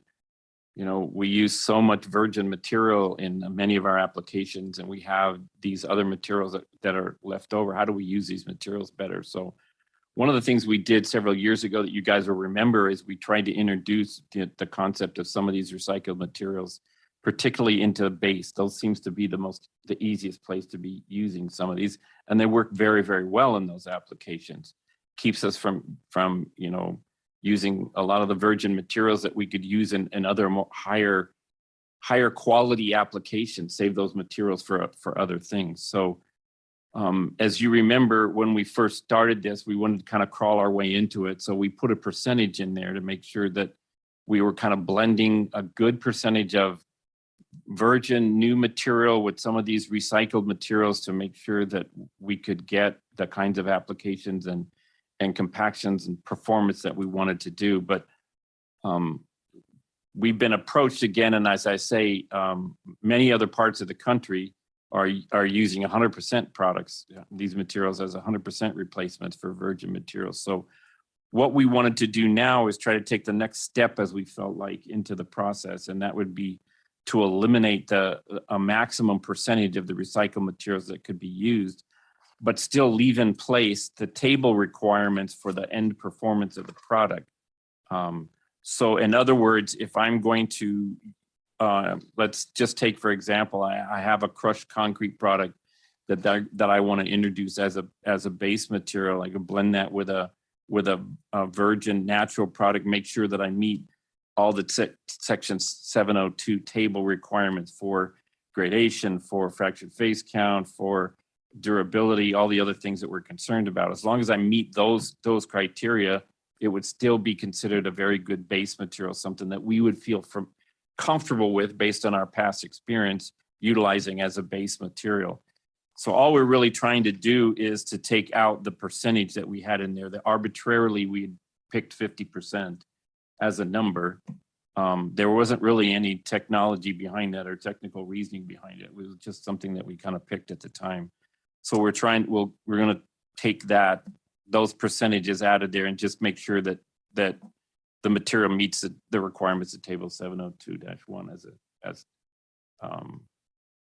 as the quality measure to make sure those products would work as we would believe them to be consistent with materials we've used in the past. The other thing that we're seeing, though, is we are seeing commercial projects, and we are seeing even some of the agencies on special projects utilizing some of these materials at 100%, particularly crushed concrete. Crushed concrete can be a really good, very stable base material because it has a residual amount of cement that's still there that never gets 100% hydrated, never gets 100% used. So it can provide some really good things. But we decided let's continue to step our way into this, notwithstanding that agencies could certainly do that on their own.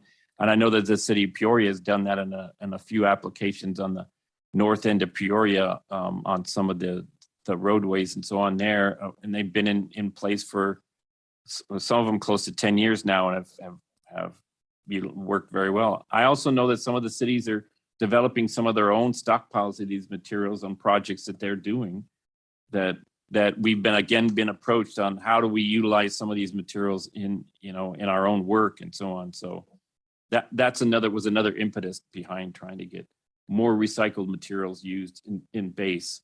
Our next thing will be trying to put recycled concrete back into concrete, but we'll save that conversation for another day. So it's pretty simple language we've introduced here, and it's still kind of, again, we're just still trying to base it on the requirements in the tables. I don't think anyone's having any problems with the 50% number now meeting the table requirements are being used, but we wanted to try to get it into MAG so that the cities and agencies now could start opening up their own design criteria and decide where they could use some of these materials. There may be applications where we don't want to use these materials. I'm not sure what those might be, but certainly for any sort of base materials, any sort of parking lots, roadways, anything along those lines, these should work pretty well. Any questions?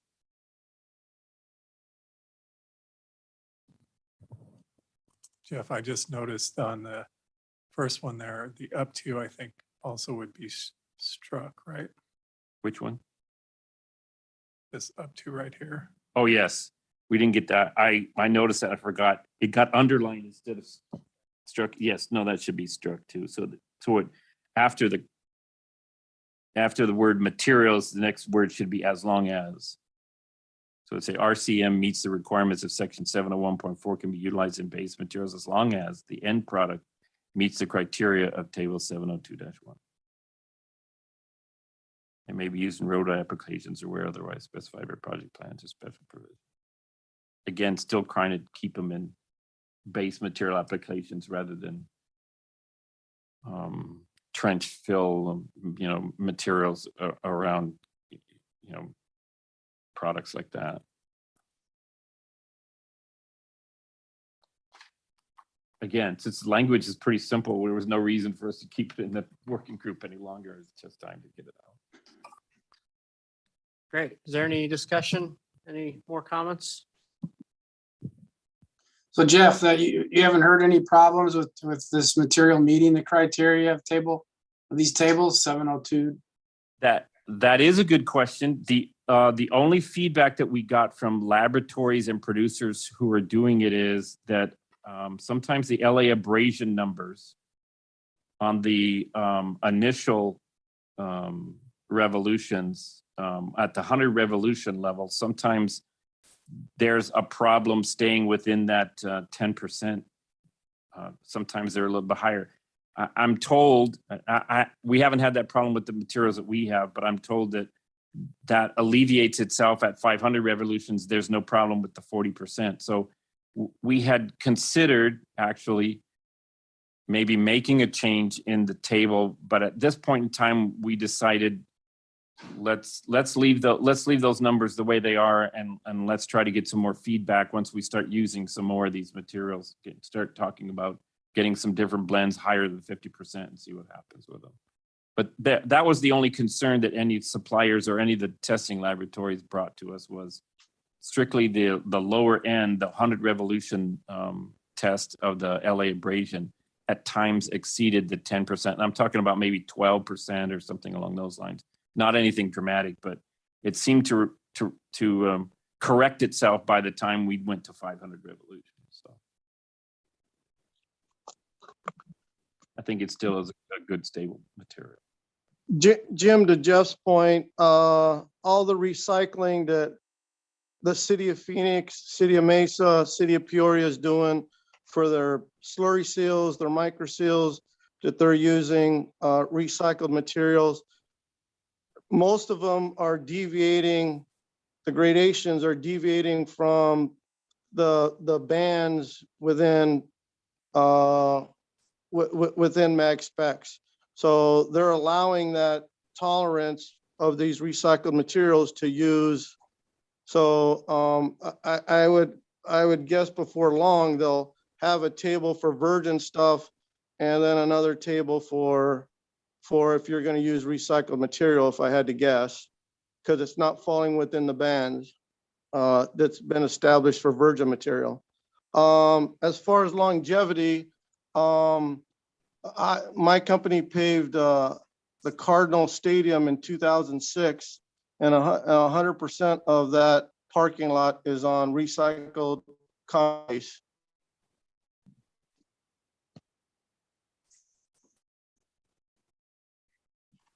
Oh, you cut yourself off. His point was 100% of that all the parking that's there at the Cardinal Stadium is on a recycled concrete base, complete, and not a blend. It's all recycled concrete, period. Okay. But see, that's my point, is I think you're going to need two different tables. You know, if we want to get more flexible with this stuff and have wider bands, so you might want to, you know, is that needed at this point? You know, do we need two different tables? So, or are these agencies just coming up with modifications to this table 702-1? I think they're just modifying it for right now. I mean, yeah. All right, that's something to think about, Jeff. Maybe we need a separate table. But I guess only history is going to tell what you're getting. So. Yeah, no, I totally understand what you're saying, Jim, and that's kind of why we wanted to get some language a little different in the spec, so that we could encourage agencies to be utilizing some of these materials, and then we could gather the data to determine, you know, what should we do going forward to be able to go to 100% of this product. And again, a couple of the projects that was referred to in the city of Peoria was Old Carefree Highway up off of Lake Pleasant Highway, Happy Valley Road from 83rd Avenue to 107th Avenue. Both of those were done with recycled concrete bases, and when they were done, and to my knowledge, there's no problems whatsoever with those roadways. So is all this material made or generated on site, or is it at the plant and then they just truck it out? I'm going to say that you could have either, but right now those materials are coming back into, I'll speak for myself. Those materials are coming back into us as an aggregate producer to one of our pit locations or various pit locations. And we're reclaiming our old pits with those materials. We're refilling those, we're landfilling those materials.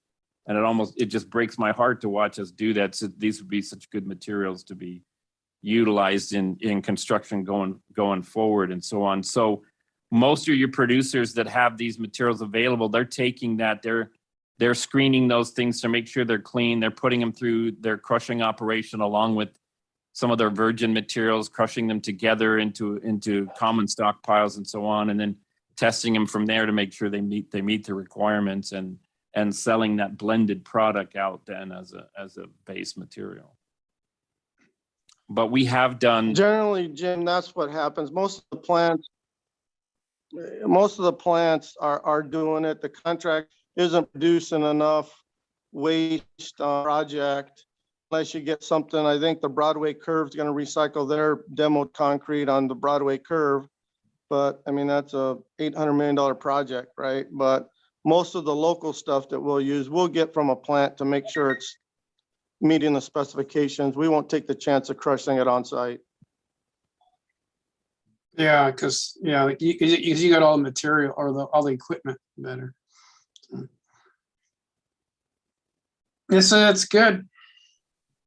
Yeah, the other thing that we need to be really cognizant of too, and it's if you go to 701, which we've taught, and we have some real clear definitions on what these materials are, and more importantly, what they're not. You know, this isn't broken bricks and asphalt shingles and, you know, concrete pipe and, you know, just anything and everything that you could possibly do. We've used the ASHTO specification for these materials, and there's very specific definitions particularly for recycled concrete. And Gordon just pulled that up for me ahead of me as usual. So I know that some of the agencies have tried to use some of the recycled materials in the past, and particularly out in the Eastmark area, and they were getting all kinds of things in the recycled material. And I just want to point out to you guys, that's not what we're trying to do here.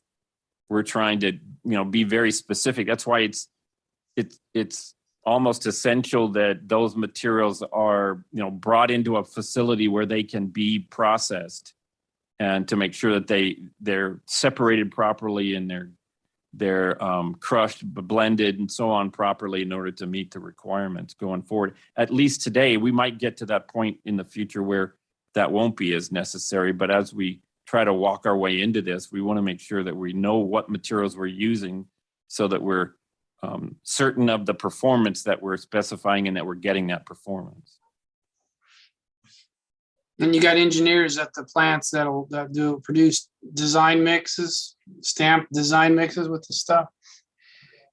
Well, I don't know that I have an engineer at the plant, but we certainly will have, we'll have, as we do for all of our base materials, we have the materials tested by independent laboratories to show that they meet the requirements. Yeah, well, I'm sorry, that's what I meant. Yeah, so you got an engineer sealing your design mixes with this stuff. So we'll do our own testing, but certainly for agency certification, we certainly have the laboratories in town continue to run testing on. Yeah, because we this is good stuff. We just want to make sure that this material has meets some kind of a standard and it has a design mix to back it up. So right. Yeah, Jim, on a side note, I know Rob was at one of our MAG meetings a few months ago complaining about the Inspect Virgin AB material that he was getting. It was too sandy, right? I mean, this helps with that problem. yeah, no, I mean, we got to go. I agree. We have to go this direction because, the amount of virgin materials is getting, the quality and the amount is getting harder to find. So it's good to do the recycle. Plus it's just getting expensive to get the, just quote unquote good, new stuff. So. Well, and as I mentioned, both of those instances, you have a product that doesn't have very good compaction, and then you have a product that has too much fines, clay-like materials in it that causes you the opposite, problem. By blending in some of these recycled materials in them, you can solve both of those problems, either one of those problems, I guess I should say, with the proper blend of material, particularly when you're talking about crushed concrete, because you have a latent amount of cement that's still available there, that still is there, that can react with moisture and can mitigate either one of those situations a lot easier than some of the things that we're trying to do now, and potentially nothing is free, obviously. When people say recycle, they think that there's no cost to that, but obviously there is. You are bringing those materials in and you are processing them, so there is some cost, but many times the cost is at least equal or sometimes a little bit less than virgin materials. And saving some of those materials in our valley area here now for, concrete applications and higher applications are certainly an important thing. We're going to be moving farther and farther out of the valley areas now, looking for these materials to continue the building cycles that we're in. You guys will start to see some of those issues now too with supplies of materials. So we need to think about, these are really good materials if used in the proper way to help us continue to move forward. All right. Well, I've got a lot of subdivisions here that are contributing to the concrete stockpiles. Yes. Okay, thank you, everyone. Let's move on to item number 15. Case 22-11, revisions to detail 420-1 to update note 6. And Jim, I think this one's your sponsor of. Yeah, so I've basically what you see in the red box there, I do have a CAD version. I sent Gordon here earlier, but basically I've just taken note 6 and that's what it reads as: any manhole over 20 foot in depth measured to the deepest outlet pipe invert shall require an engineered base design. So, we discussed it at the working group and everybody thought this was, clear enough to make, so that everybody or the suppliers know that we got to supply an engineered design for the base for deeper manholes. So. Hey, Jim, I thought our last meeting we talked about it wasn't just the base that would need design, it's the whole manhole shaft and everything.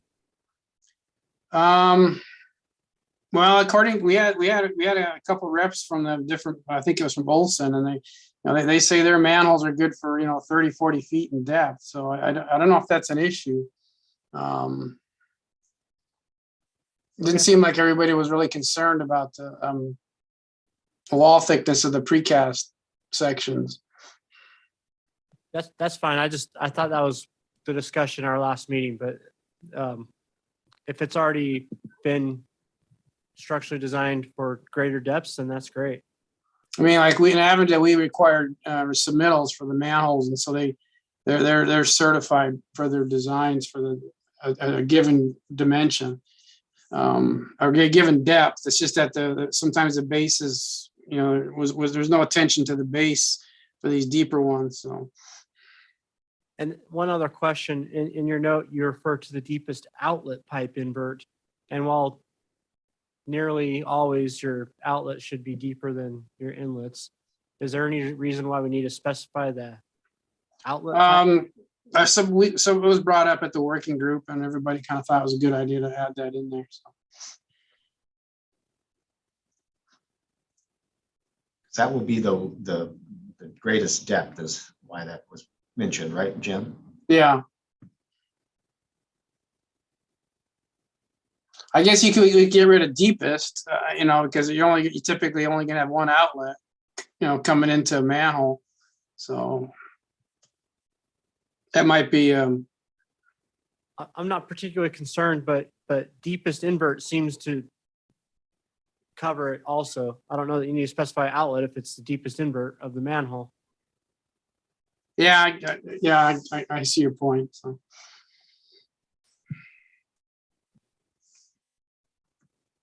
Anyone else have questions, comments, discussion on this?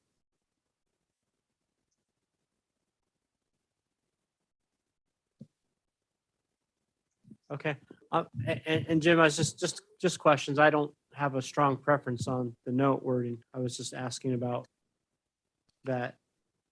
If there's nothing further on that, I guess we can give some time for a further review within the agencies and come back in our next meeting, see if there's any additional comments. We can move on to Ryan. Yeah. I apologize. I just want to I have to step off for another meeting, so I'm gonna drop off at this point. Okay. I couldn't do anything in the chat. Just wanted to say thank you. Thank you, Harvard. Appreciate it. You bet. Bye. Okay, case 22-12, revisions to section 618 and 738 water stop gaskets. And Warren, it looks like this one's your case.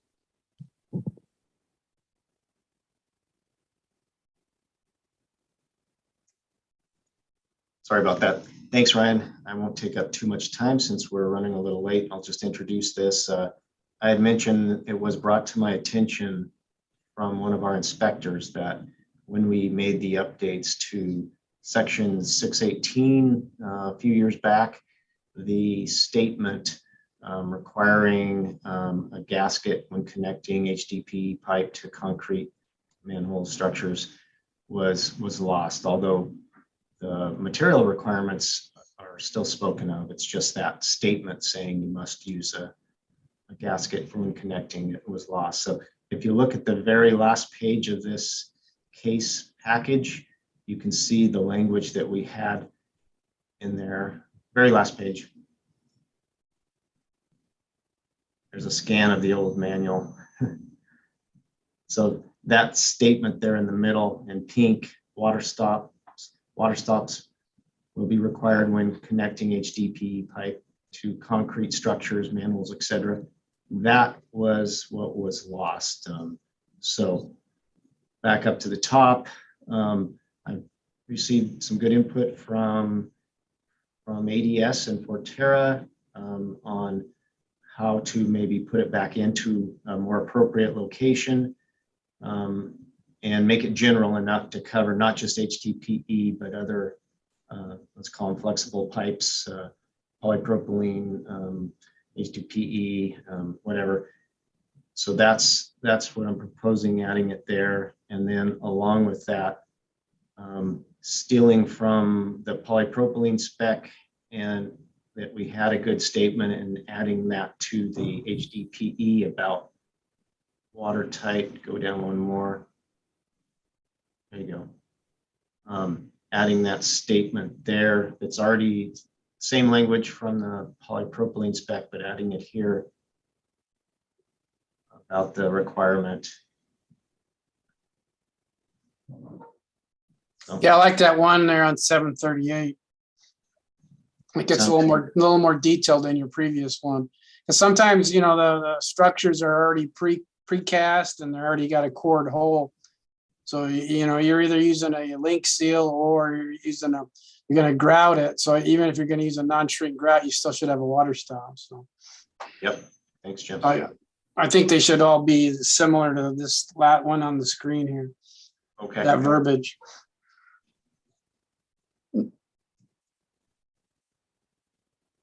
So that's it. Fairly simple, just getting it in the right place and getting the language to meet everyone's needs. So if people want to take a look at it and see if that works, we'll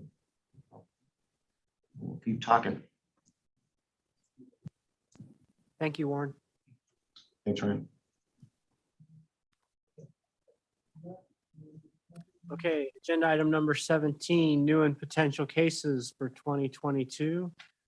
Does anyone have any new or potential cases for this year that you'd like to bring up at this time?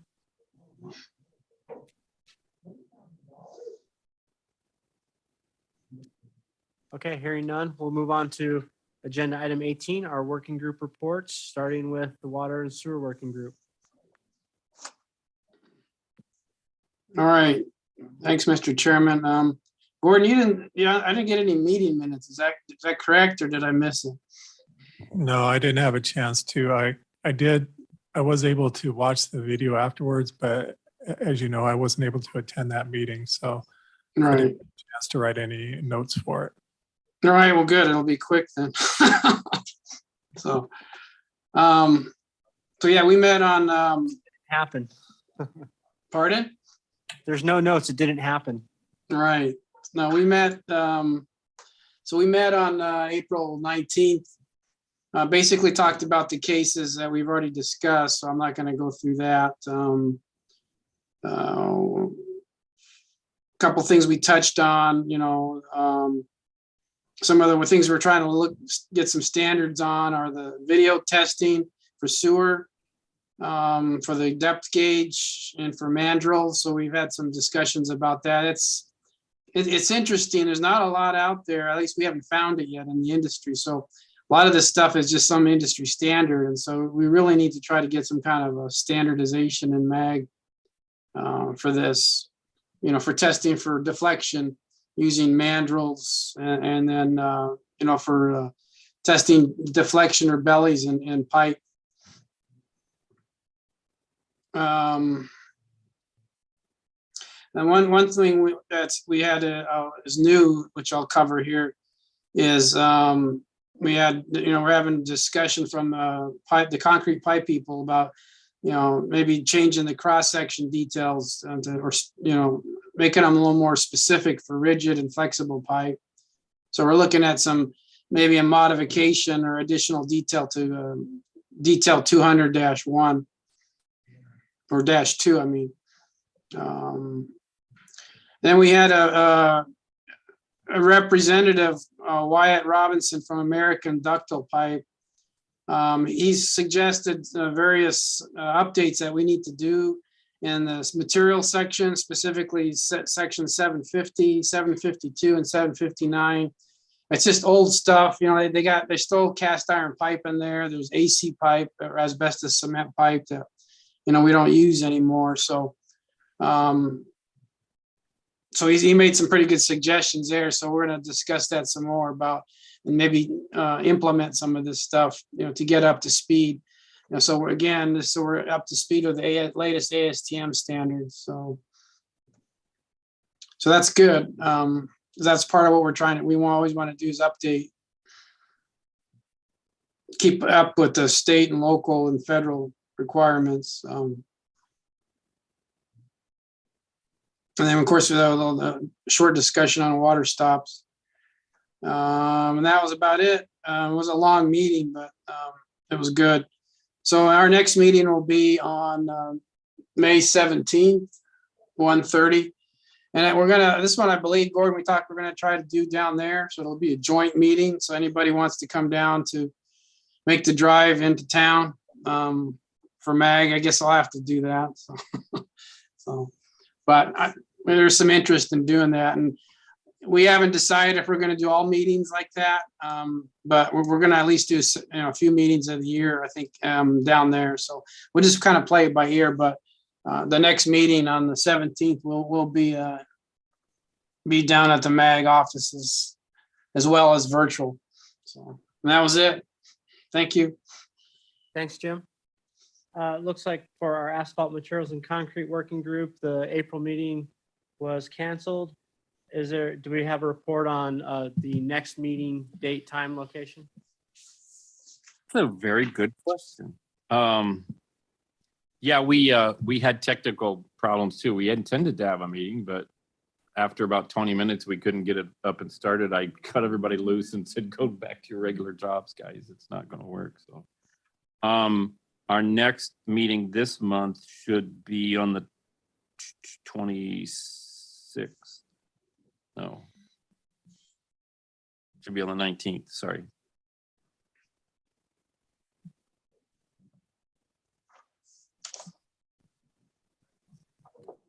Yeah, scheduled on the 19th. Gordon has all that on the website too, if you ever can't figure it out and I'm being squirrely and can't tell you.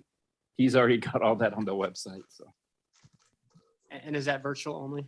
No, we're gonna continue to try to do both. So we are gonna try to meet anyone who wants to down at the ARPA offices. This last meeting, they had another conflict and the offices were closed. So they were trying to run the meeting for us from another location and it didn't work out so well. So yes, but it'll be both. It'll be hybrid. You can still be on virtual if you want to. That's not a problem. Great, thank you. And then outside right-of-way working group, as mentioned earlier, also some technical difficulties. That meeting was canceled, but any update on the next meeting? Yes, thank you. We are going to hold our next meeting also on the 19th at 11 a.m. It will be virtual this time. I think if we can get enough attendance virtually, we'll talk about an in-person meeting. with the technical difficulties we had, I think we may need to start having that combined or hybrid system. Great, thank you very much. Moving on to agenda item number 19, the request for any future agenda items. If anyone has something they'd like for our future meetings, now would be a great time to bring that up. We can discuss that. And hearing none, agenda item number 20, comments from the committee or other general discussion. This is Warren. I have one. Go ahead. Given the challenges with slurry cost availability and all, the city just issued a memorandum update to our standards where normally we require slurry under pavement in the right-of-way situations as many. We are now allowing ABC backfill, obviously where applicable, to be used in lieu of slurry until further notice situation, hoping that'll help the contractors out there, giving them more options in this interim tough time.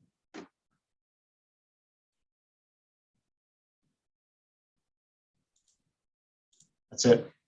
Yeah, Warren, we're looking at having to do that too. We're getting a lot of requests. They just can't get the slurry. So long as they can test it, we're allowing the ABC. So Jim and Warren, this is Brian. Has contractors proposed to use volumetric trucks for the slurry? I know City of Phoenix was having struggles with it, but it's another way that we're trying to solve that problem if you guys will accept that. But it's not the traditional paperwork that you get from a batch plant. It's a mobile, mixing on site.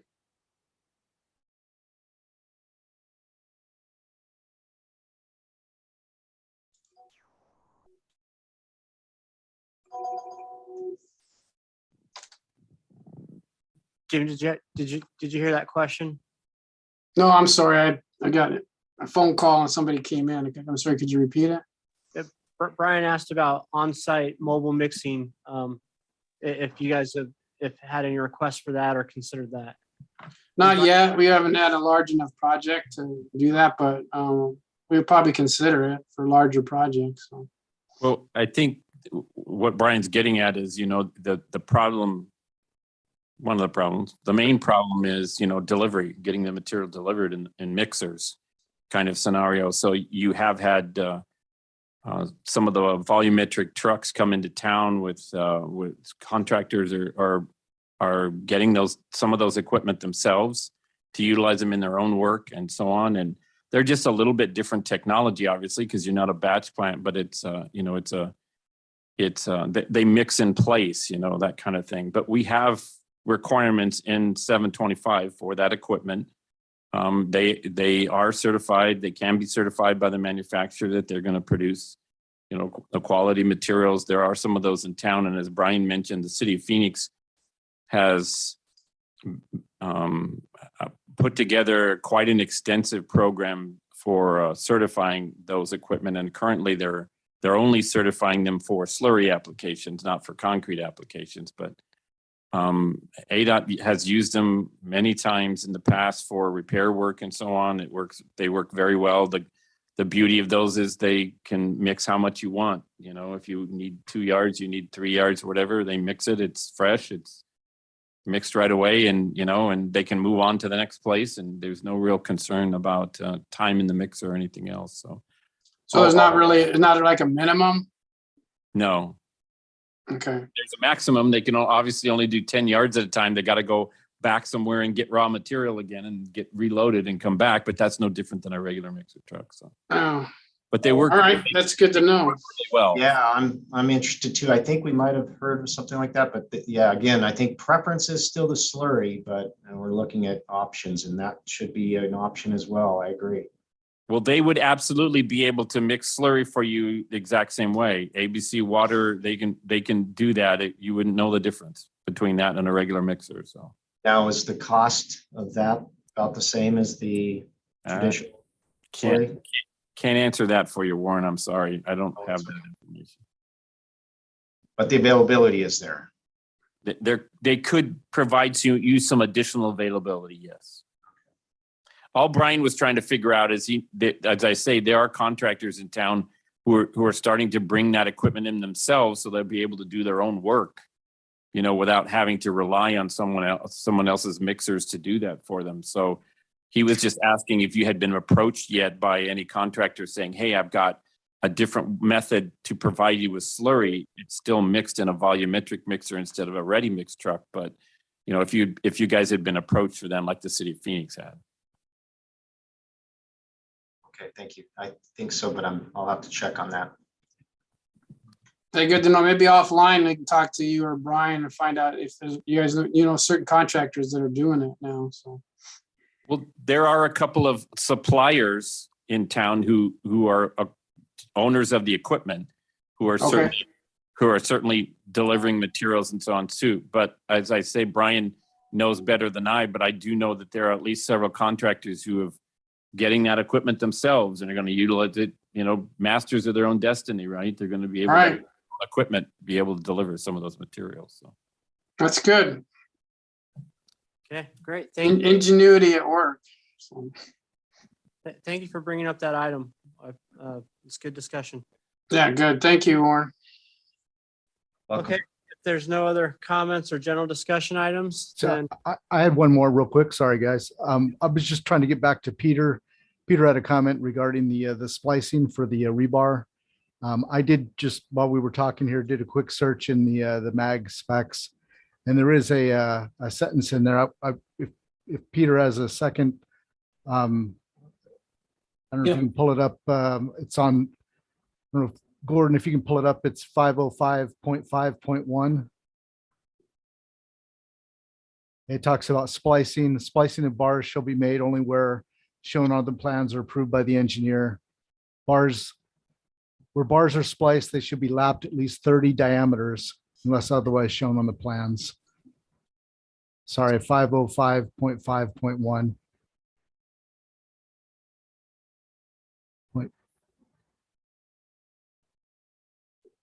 505.5.1.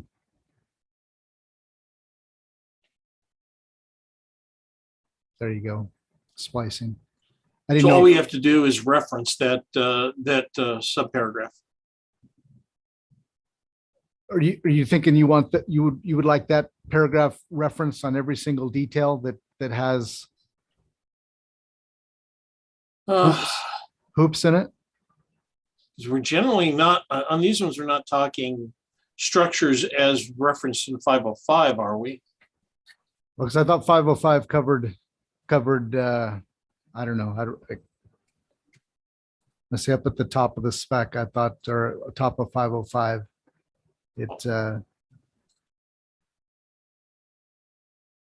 I mean, if it's within the scope of 505, I think we're okay. You may just have to reference 505 in general.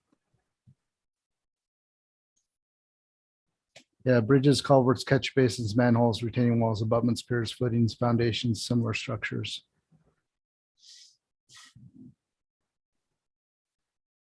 I'll think about that. I'm still thinking there.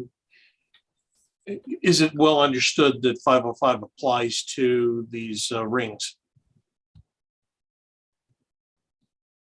I think that's a fair question. I think the question would be whether these adjustment rings require the same level of rigidity in the specification that those other structures require. Yeah. So 30 diameters, you're talking about lapping more than a foot. Yeah. So is that really what we need to do? And maybe we just call out a length of lap in the note instead of referring to the specification. Yeah, go ahead, I'm sorry. I was just gonna say that's some good thought and maybe something that needs to be considered we can talk about in our next meeting. Yeah, I'm reluctant to assign 505 to a ring in general. If we're going to do it, it would have to be the subparagraph component of it. Okay, thank you. Yeah, thank you very much. And if there's nothing else, we can go ahead and adjourn. Appreciate everyone tuning in digitally, virtually, and coming down. Thank you. Thanks. Thank you. Here. Bye. Bye-bye, everybody.